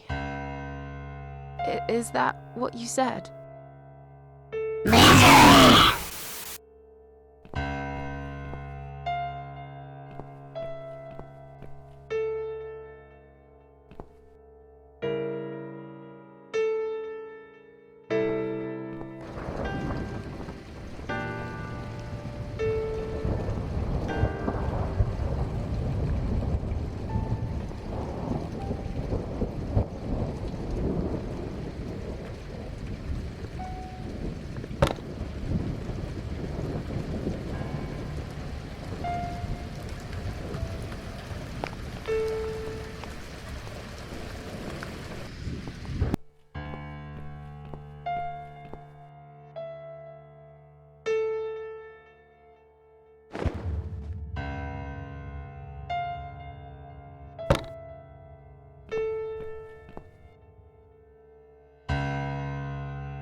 Hello?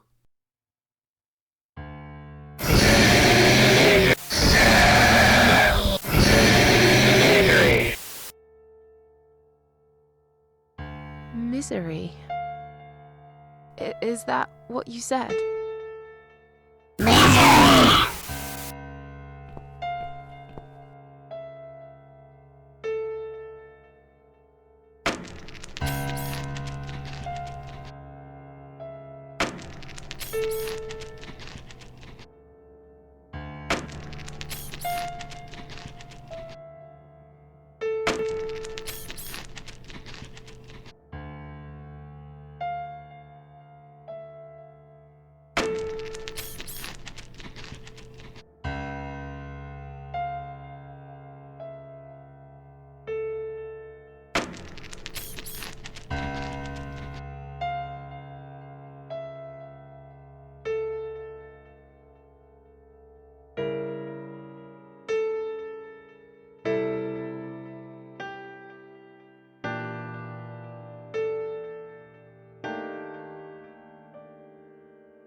Hello?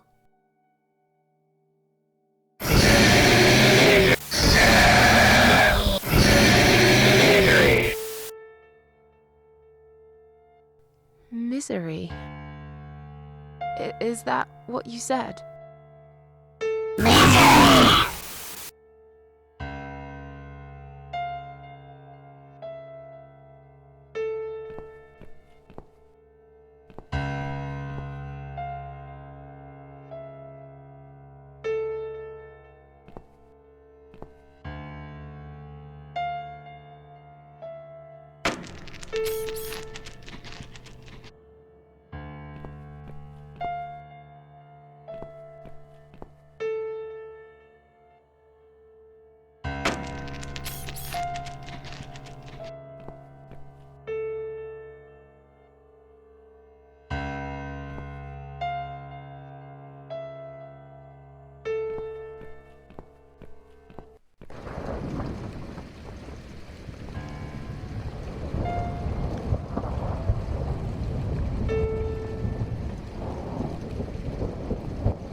Goodbye, Joe.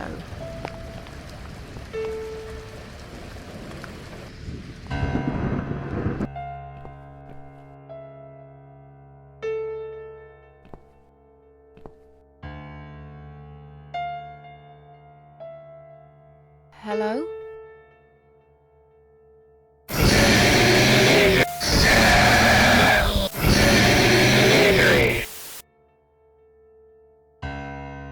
Misery. Is that what you said?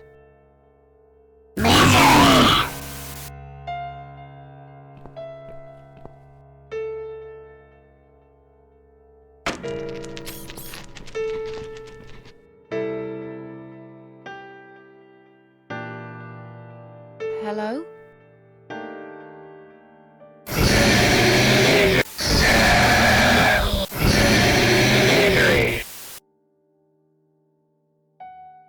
Misery. Is that what you said?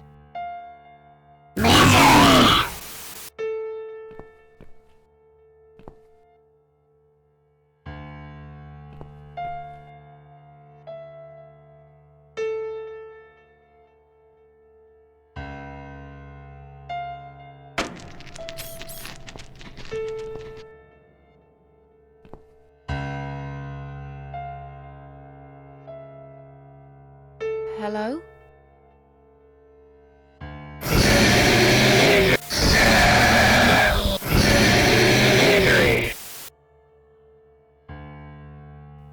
Misery. Is that what you said?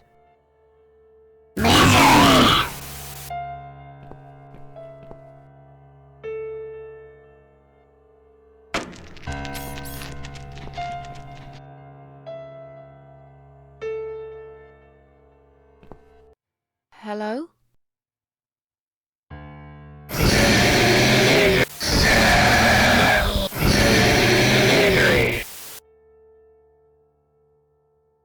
Misery. Is that what you said?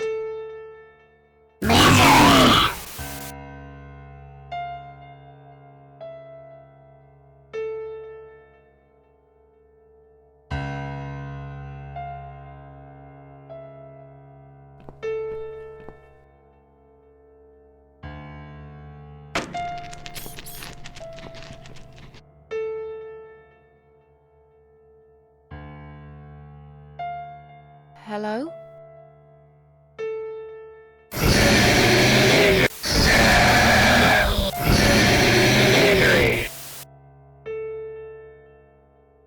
Misery. Is that what you said?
Goodbye, Joe.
Hello?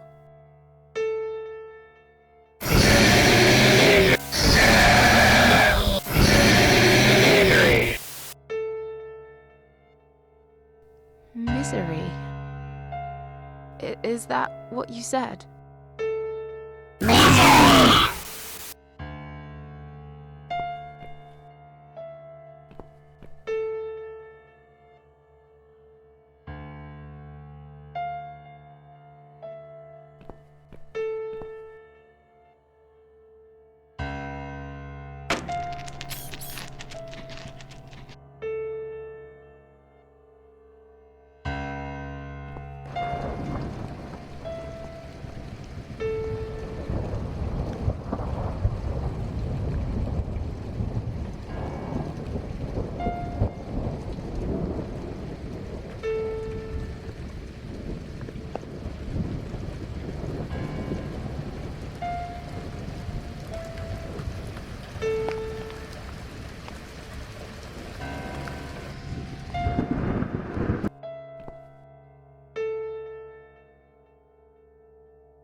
No.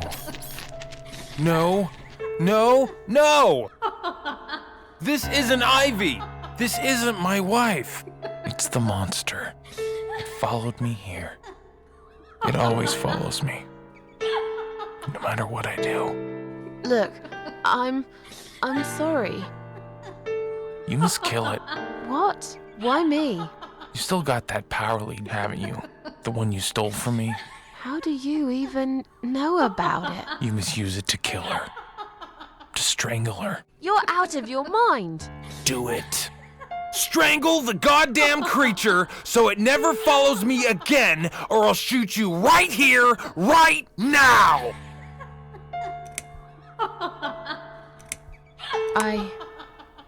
You leave me no choice. Go ahead.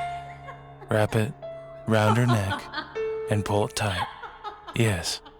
There's no other way.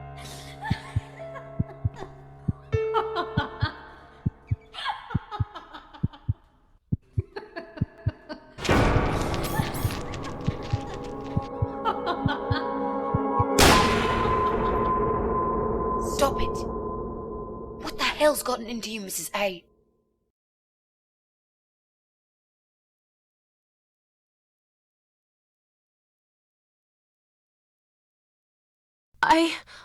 I don't know.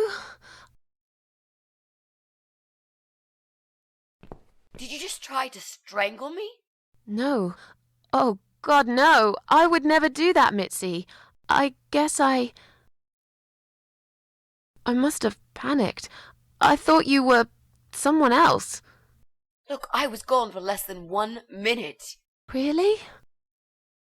Somehow it felt longer than that. At least you found the laptop cable. That's good news because I don't think mine will be any good. Let's see what's on this hard drive, shall we? Well, that was a waste of time. Never mind. At least now we're sure it's not him. Let's just go. I don't want to spend another minute in this place. Hey, did you think of a vegetable? What? I'd asked you to think of a vegetable while I was gone. So? Did you? Yeah, sure. Great. Now don't tell me. Was it carrot? Yes. A carrot. That's amazing. How did you know? That's the secret. I can't tell you that, Mrs. A, or else it wouldn't be a magic trick anymore. Yay, it works every time. Okay. Don't get too big-headed now. Sure, but I am the greatest. Look, I only said it was carrot to be nice. In fact, I thought about celery. I wasn't going to say, but you leave me no choice. Yeah, right. Yes. Now, let's go. Joe can come back any minute, and you don't want to meet him. He is not a nice guy.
This fuse and me, we're playing a dangerous game. It seems I am losing, but I'm a patient guy. Jesse, can we have a quick word? Sure, but not right now. I'm right in the middle of something.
Okay, so what do we need?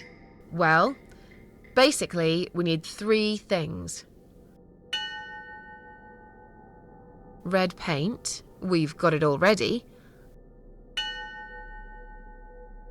The dress will make a great costume. We just need it in black. Also, it should look damaged. That's important. Cat Widow is a ghost after all. I'll need some scissors for that. We need some kind of mask. I don't want him to recognize me, obviously.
Are we breaking in? Bad idea, Mrs. A. Rule number 1. Never break in when the owner's home. I see. So, there's a whole rule book for amateur burglars? No, just 2 rules really. What's rule number 2? Never take cynical cat ladies on a job with you. They will put your every action into question, make fun of you, and eventually put you at risk of getting caught. Should I go home? No, please don't. I can't do this without you. That's better.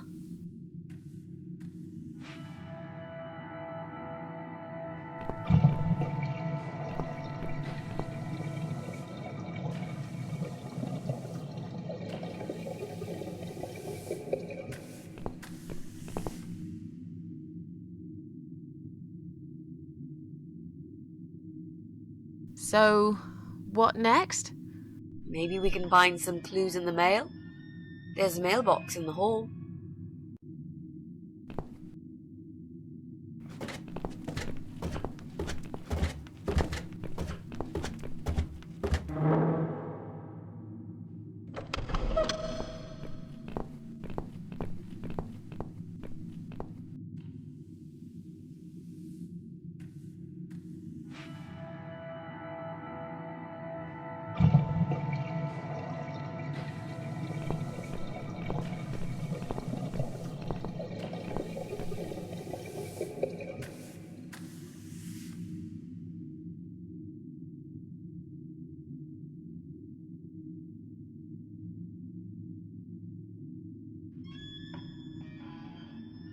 So, what next?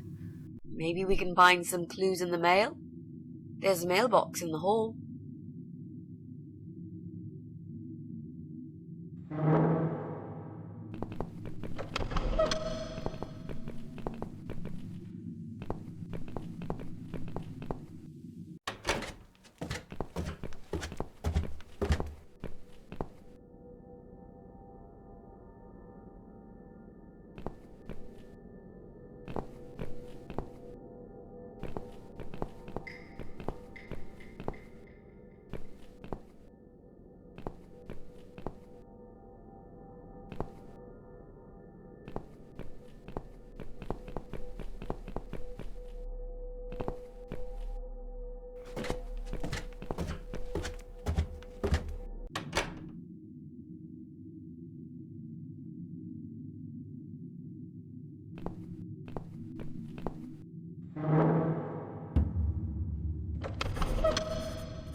Do you think you can unlock this mailbox?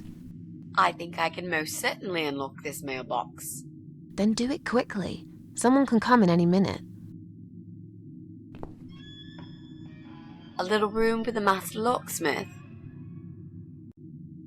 Really? Could you step away towards the stairs and turn around? Please?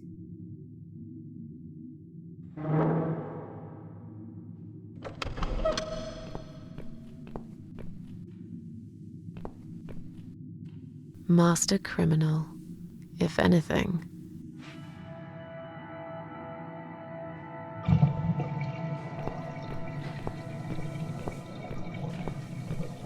Done.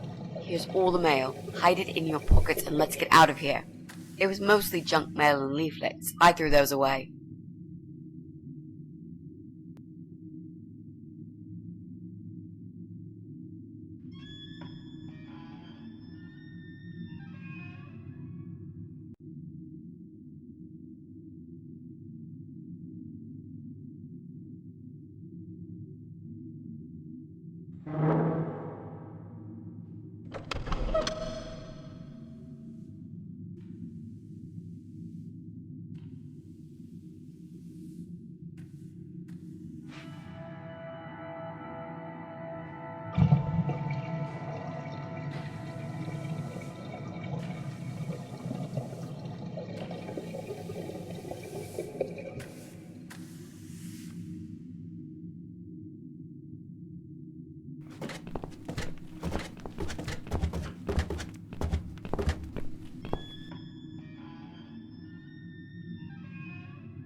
Well, well. Looks like Pauline is looking for a babysitter. This letter says she's supposed to interview an agency nanny later today. Great. I could be a nanny. It's certainly worth a try, but I should warn you, I don't want to have anything to do with that baby. You're gonna have to handle this on your own. Sure, I understand. Leave it to me, Mrs. A.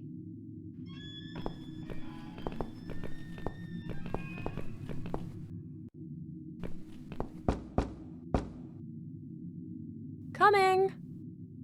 Right, step back. I'll handle this. Oh, hello? Hi. I've heard you're looking for a babysitter. Is that correct? Well, yes, that's correct. Look no further. My name is Mitzi Hunt. I'm currently a student, but I'm great with children. And I could really use a job. These school tuitions get pretty expensive these days. Okay, maybe. But why is Mrs. Ashworth here? Hello, Mrs. Ashworth? Hi, Pauline. How are you? I'm great, thanks. I haven't seen you for ages.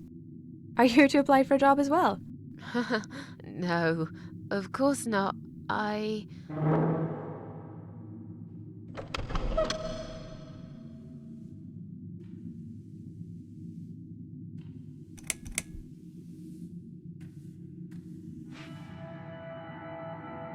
Oh, Susan's my auntie. She told me about the job. I was a bit shy to come and ask like this, so she offered to come along. She is my favorite auntie. Thank you so much again, Auntie Susan. No problem, sweetie. So, anyway, I'm starting this course on child psychology next semester, and I thought it would be useful to get some hands-on experience with little children. How old is your daughter? She's nearly 6 months. That's perfect. Aren't they just the cutest, most adorable little muffins when they're 6 months old? Yes, well, you sure sound enthusiastic. Would you like to come in? Both of you? It's okay. I'll wait. Please come in too, Auntie Susan. I could really do with your support. You know how shy I get sometimes. Yes, well, you'll... Okay, I'll come.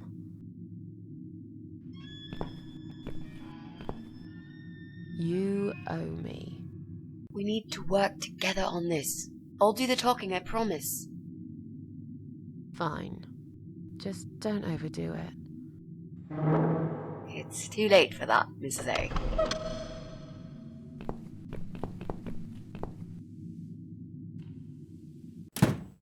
What a nice flat! I love the wallpaper. Very retro. Thanks. I decorated it myself just before Alyssa was born. Please follow me. We can talk in the living room. I'll need you to drag her away. How the hell am I supposed to do that? I don't know. I'm sure you can think of something. Why don't you think of something? I told you I don't do babies. I feel so uncomfortable here. I'd gladly blend with this cheesy wallpaper that you like so much and disappear. I know. So do I. Do you think I know anything about babies? No. But I'm trying to fake it, and so far she's buying it. Look, I need you to stay cool and come up with something that'll make her leave the room. Got it? But that's where the problem is. I can't think of anything. Just play it by ear, yeah?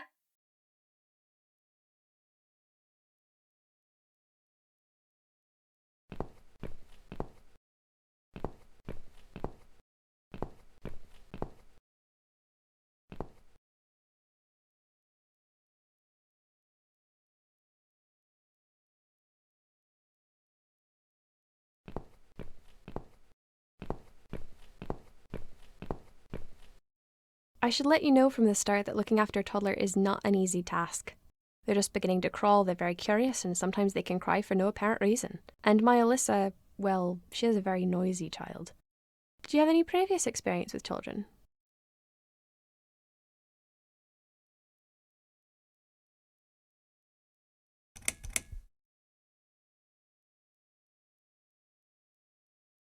Yes, I used to babysit my neighbour's kids. Excellent. I know we all have to start somewhere, but it helps if you at least know the basics. I'd like to get back to work soon, you see, just part-time for now. That's why I need someone to stay with her. I'm not going to find it easy to be apart from Alyssa, but my career has always been important to me as well. They won't wait for me forever. If I don't do this now, they'll just replace me.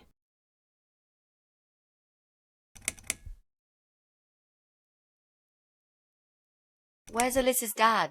Do you mind me asking? I'd rather not talk about it. It's personal. As far as I'm concerned, Alyssa hasn't got a father. I'm sorry, I shouldn't have asked. No, it's alright, but I just don't like talking about it. I'm sure you'll understand. Where do you work? I'm a hotel manager. It's a very competitive industry, but I've always loved it. I miss it a lot.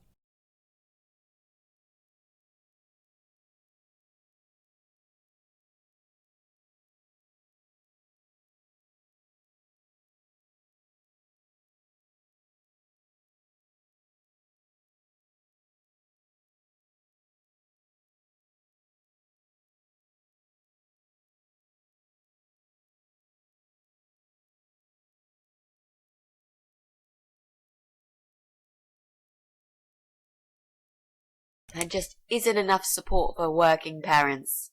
Tell me about it. If I don't get back to work in 2 weeks' time, they will cut my maternity pay in half. So I haven't really got a choice. It's either this or Alyssa and me will face the life in poverty.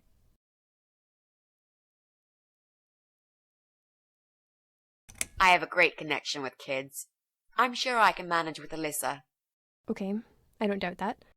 How about, would you like to hold Alyssa for a minute? We should probably see if she likes you first. Yes, definitely. But I ought to wash my hands first. Your hands? My hands. I must have touched a million things on my way here. As much as I want to hold her, I just don't think it's safe, you know? Really? What have you been touching? Oh, just ordinary things, this and that. You look pretty clean. I'm sure it'll be okay. Well, if you must know, I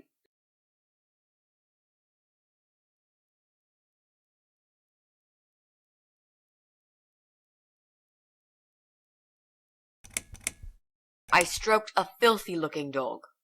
Oh. If that's the case, then I would very much prefer that you wash your hands. I'll show you to the bathroom. Would you mind answering the door for me? Sure, no problem. It's probably just my friend Kate. Just let her in, please. Is that okay? The bathroom's this way. Follow me.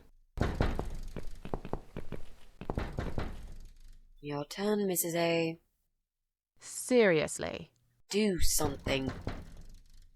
Anything. Fine. Make sure you scrub those dirty hands really well. I need a bit of time.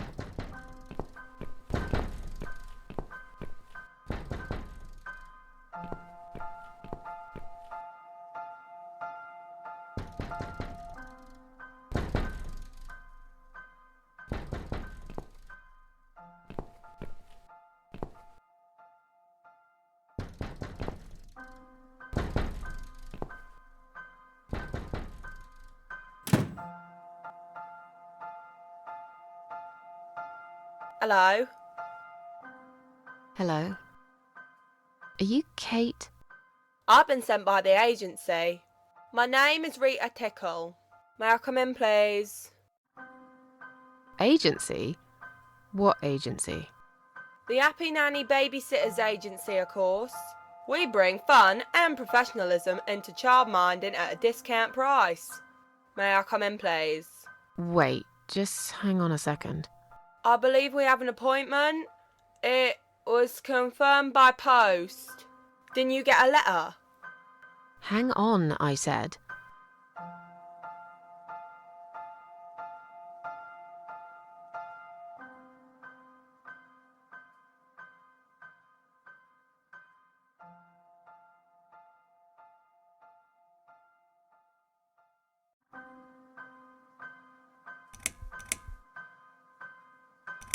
Wrong address. Beat it, Four Eyes. I'm sorry, is this flat number 8? No, it's number 18. Now go away, or I'm calling the cops. So, you're not looking to employ a childminder? How do I say it so you would get it? No. The sign says number 8. It can't be wrong. When I said beat it, which part did you not understand? There must have been some kind of mix-up. I'd better call the office and find out what happened.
So, was it my friend at the door? No, just some door-to-door salesman. Well, I hope you told him to go to hell. I honestly don't know what these people are thinking. Yeah, me neither. I'm sure it's Kate this time. I'll let her in if you'll excuse me for a minute. Wait!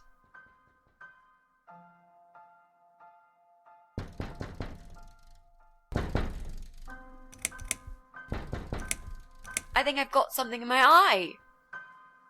Right. I can't touch my eye. I'll need some help to get it out. You'll be fine. Just go back to the bathroom and use one of my cotton buds. Don't be such a baby, Mitzi.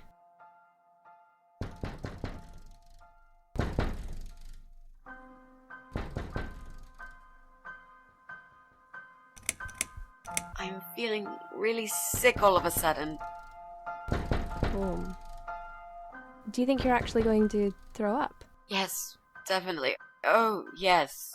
Quickly go back to the bathroom. I don't mean to be rude, but this is a very expensive carpet. Will you come with me? Please? What if I faint? I'm scared. Everything's just spinning around. Can Mrs. Ashworth go with you for a change? It's okay. I'll answer the door and let your friend in, yeah? Well... Fine. I'll put Alyssa in her bed for a minute and I'll come with you. It's that dirty dog you were touching, isn't it? Oh, poor thing.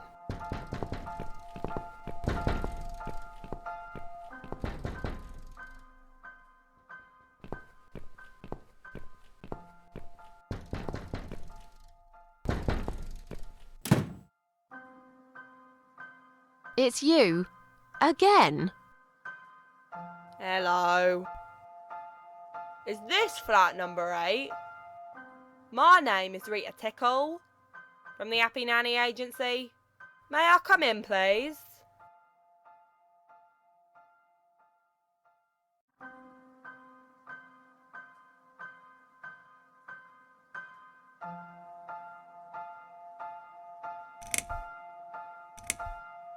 What's the matter with you?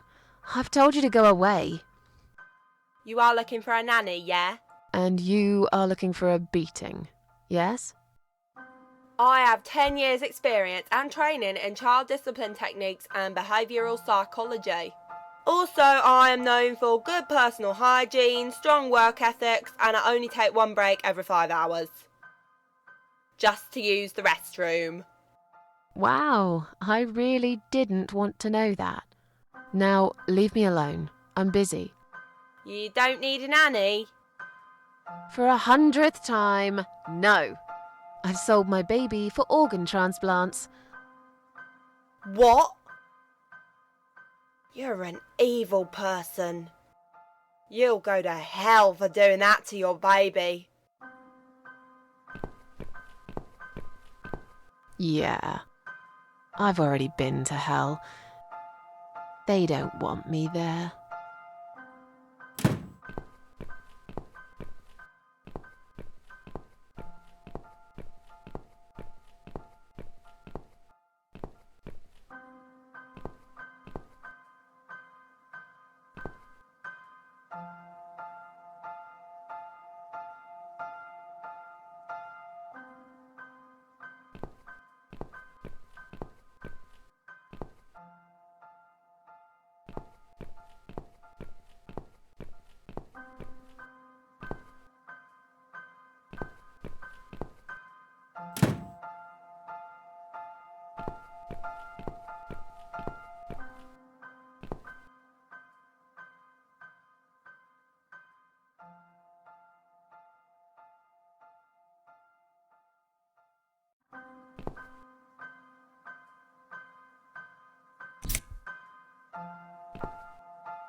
These scissors seem sharp enough.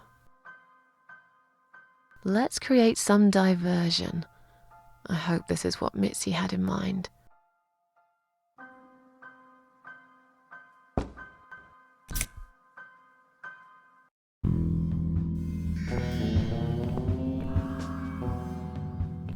Oh, not that again. What happened to the lights? I'm terrified of the dark. I can't move. Oh God, can't breathe. Calm down, it's alright. Probably just that stupid meter. It must have ran out of money again. It's not even that dark. Please, you got to do something about it. I think I'm going to faint. Fine, just stay in my bedroom. There'll still be plenty of sunlight there at this time of the day. I'll go outside and put some money on the meter. It'll only take a minute.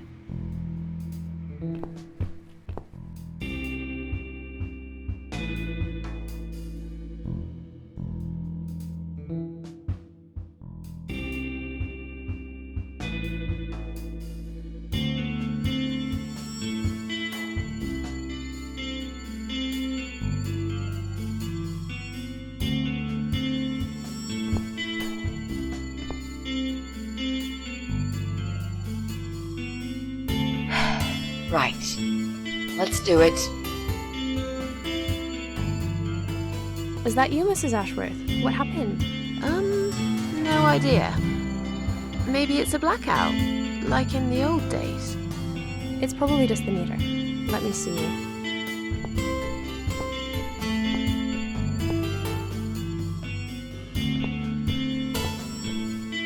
So it's not her either. What a waste of time. It's time to leave. This interview is over.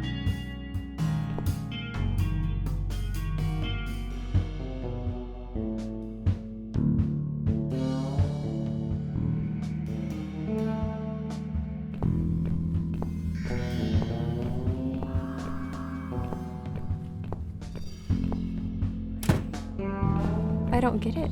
The cable's been cut. But why would anyone do that? I think we're going to go now. This whole power cut gave me a terrible headache. Is that you, Mitzi? But we haven't finished yet. Have you changed your mind about the job? No, of course not. I'm just scared of darkness. And I still feel sick, you know. Perhaps we can continue some other time. I've had it. I'm getting a new fuse box. Was that you, Jesse? Yeah.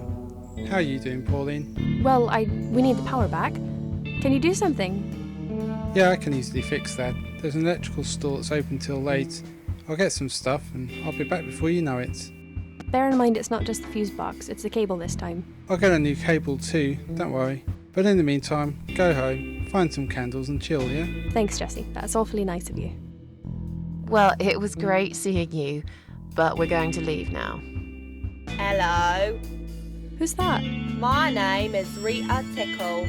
Rita who? What the hell is going on here? Do you know this woman, Mrs. Ashworth? I've never seen her before in all my life.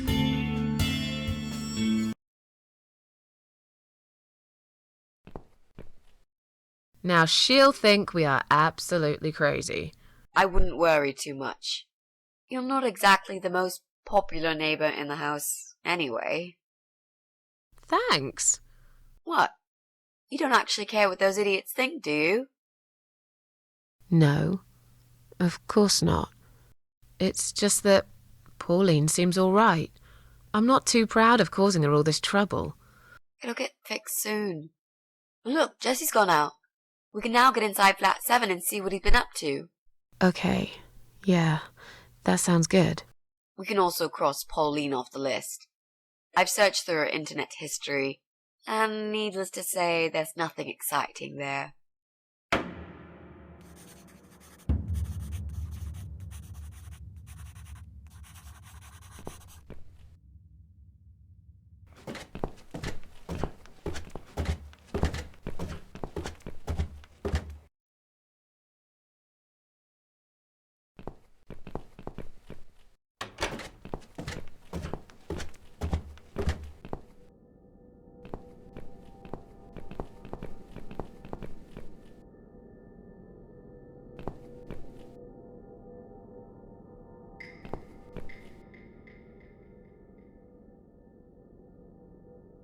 We need to make some adjustments.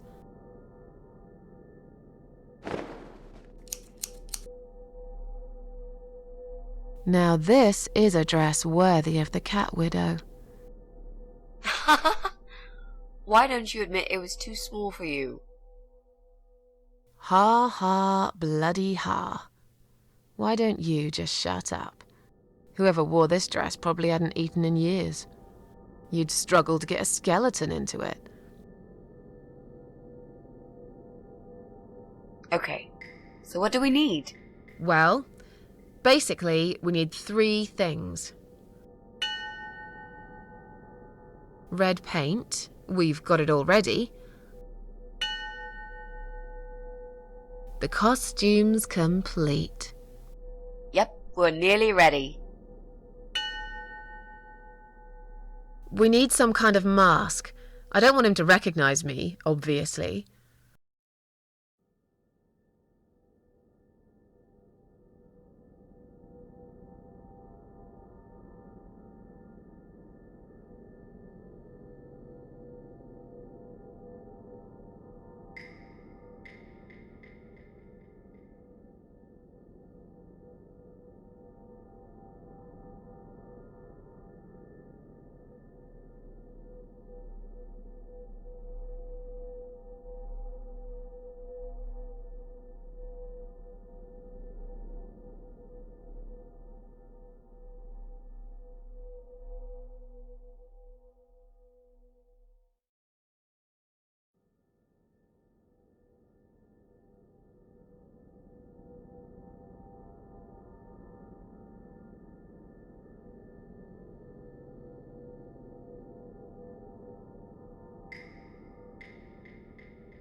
Now that he's gone, we can get inside. Yes, let's do that. I'll close my eyes and you pick that lock, Mitzi.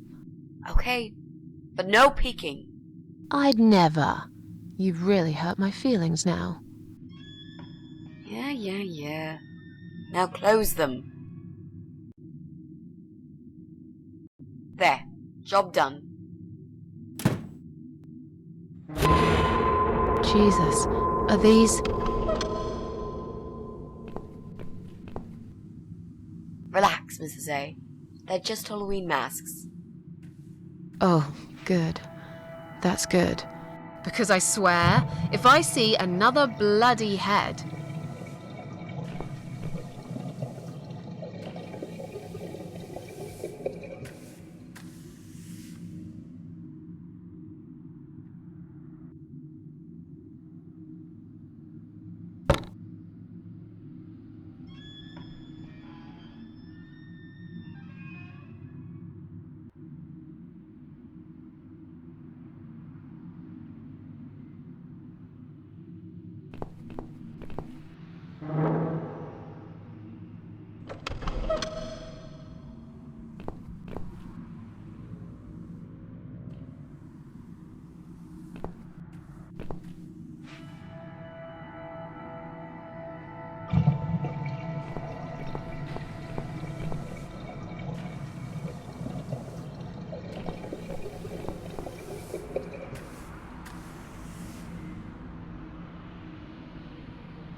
So, who's got windows over this side of the building?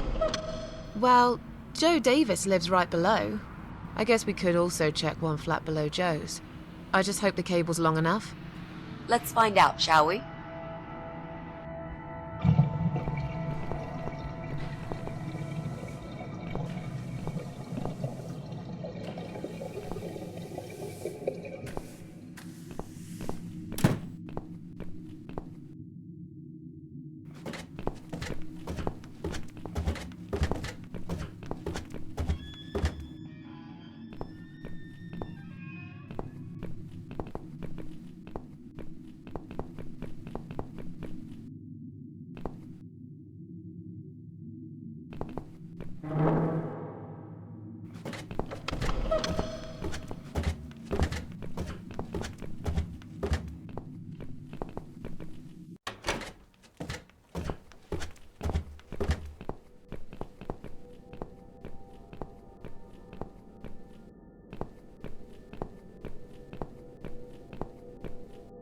This is it.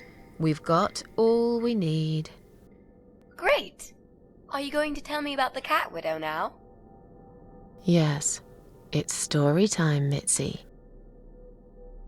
The legend says there was once a bad man who hated cats. He hated his neighbors too, and his job. And when it rained, he'd curse and smash things. He hated his bald head and his weak, ugly body. He probably hated himself the most, although he would never admit it. I think I see where this is going. One day, out of pure hatred for the whole world and everything that lives, he captured a family of cats and drowned them all in the river. That day, the sun turned black and all the birds went silent as the 6 kittens struggled for life. But trapped in a strong canvas bag, they never had a chance. They all died that day. All but one. The mother cat, in a desperate fight to set herself free, by pure luck clawed her way out of the bag and swam to the shore.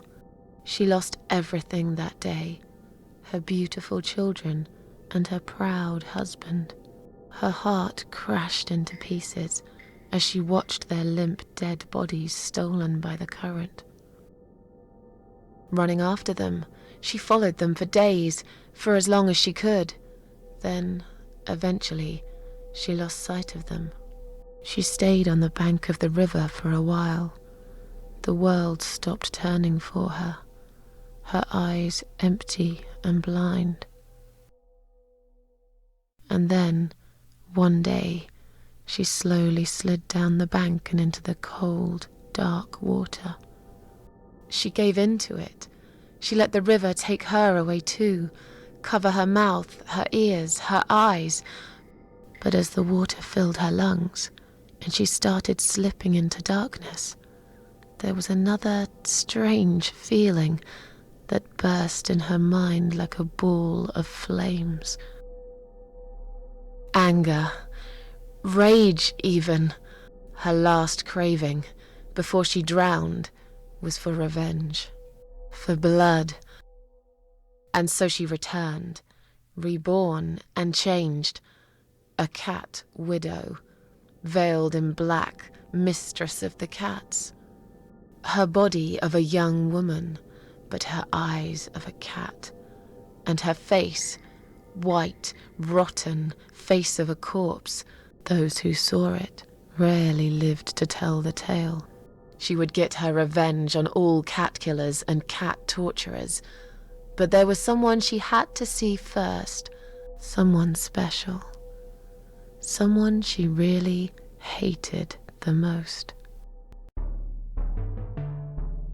As the evening came, it was strangely quiet in the man's flat. As he lived alone, he usually liked to fill the silence with the sound of radio or TV shows.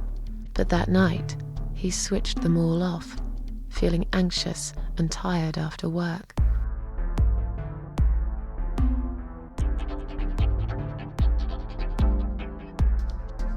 He tried to sleep, but couldn't. And for once, there wasn't anyone there he could blame for it. As he stared through the window, he kept thinking about how much he hated that view. He liked it once, a long time ago, when his wife was still there and they were happy together. Suddenly, he heard knocking on the door. Some part of him was glad, because that meant he could take it out on whoever decided to bother him.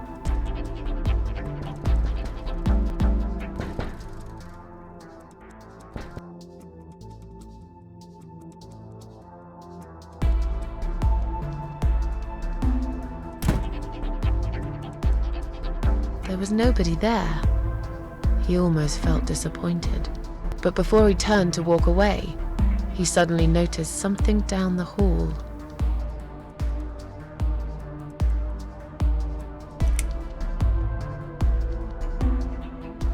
He noticed a shadow of a cloaked figure standing ahead.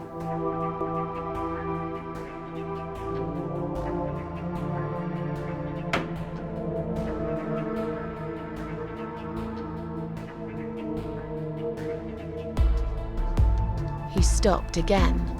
He couldn't believe his eyes.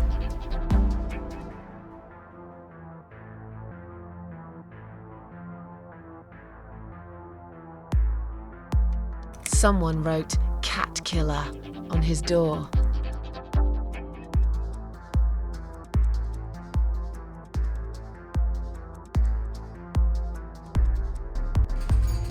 He had a passion for trains. Although he hated being a train driver, he had always enjoyed watching them move. But now, his train model was moving all on its own. He was absolutely certain he'd left it switched off. And yet, there it was, running at crazy speed, remote control missing. Something was seriously wrong, and that something had entered his home now too.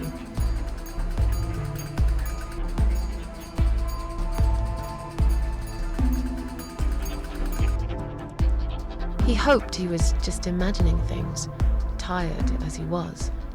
But there was another surprise waiting for him in his bedroom.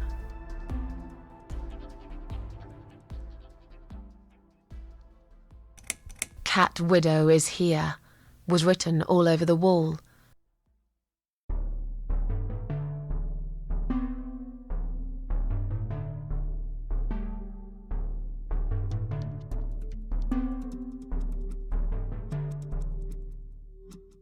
Getting really scared now, he decided to call the police.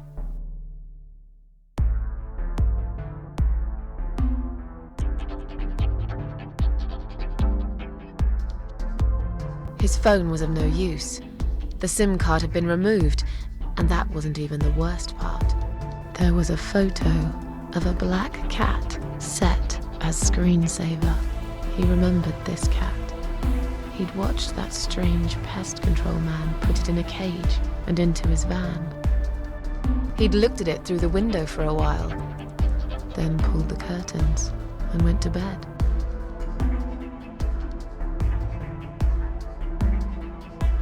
As in a dream, he went to the kitchen to get a drink.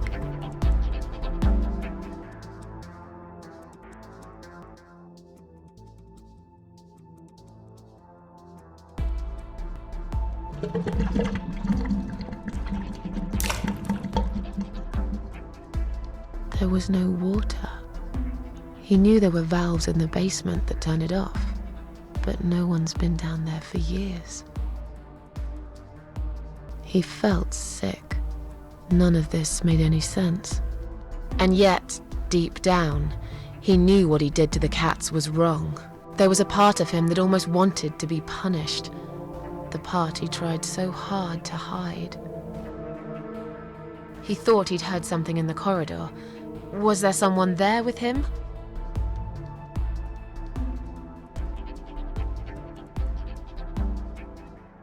His head was spinning. He felt ambushed, trapped, like an animal. He had to get out of there. He stopped, paralyzed. He'd heard something right in front of him. A whisper. More like a purr. She was there, in the dark corner of his living room, waiting. Black veil covering that pale, dead face. And yet, he could almost feel Cat Widow's eyes piercing through him.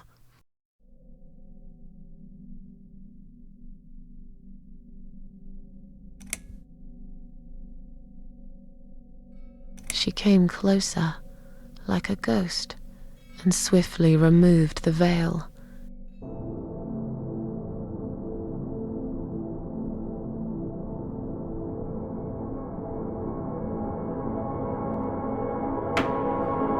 She came back for him, to take him to the river, to make him pay for what he'd done.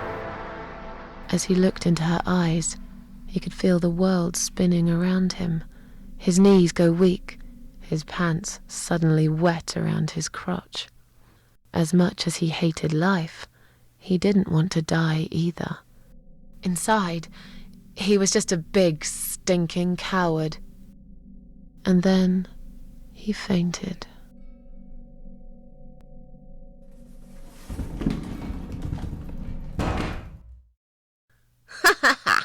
Did you see his face? I knew he'd fall for this. Yeah, we scared the living shit out of him. Now that's teamwork. Are you sure he won't know it was you, though? Oh, he probably will, once he's had time to think about what happened. But he's too proud to ever admit he's been beaten by a woman. I know him just about enough to know that. Let's hope so. I don't want you to get in trouble because of me. No. That was something I had to do for myself. And I feel much better for it. The only problem now is that we still haven't found Eye of Adam. Because it definitely isn't Brian. I've searched through his laptop and all I found was a load of porn. Let's cross him off the list.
I should be able to use that computer now. Could you give me 5 minutes, Mrs. A? Sure. Why not? I'll keep an eye on the door.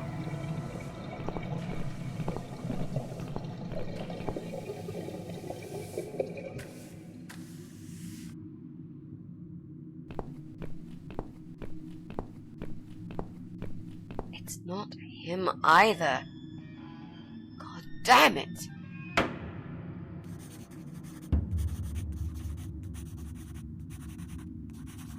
Well, that means we've checked everyone. We've hit a brick wall. Perhaps I was wrong. Maybe he doesn't live here at all. I think we need to sleep on it, and we might get some more ideas in the morning. Shall we head back home? Yeah, I do feel tired. You're right. We need some sleep. Thanks, Susan. It meant a lot that you came with me today. What's that? A note? What does it say, Mrs. A? You will not believe it. Meet me at midnight, both of you. I will wait. Flat 5. Door will be open. Do not fear. Eye of Adam. Flat 5. That's the old guy. Can't be. It can't be him. I guess we'll find out. At midnight. We've got a few hours until then. Let's get some coffee.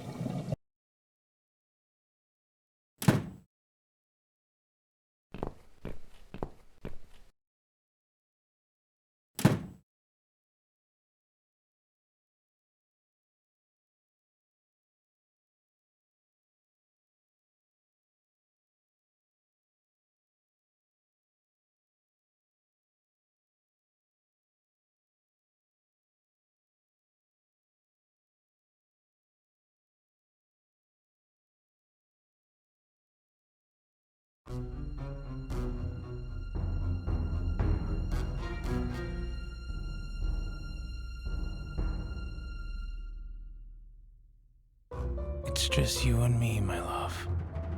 No one will find us here.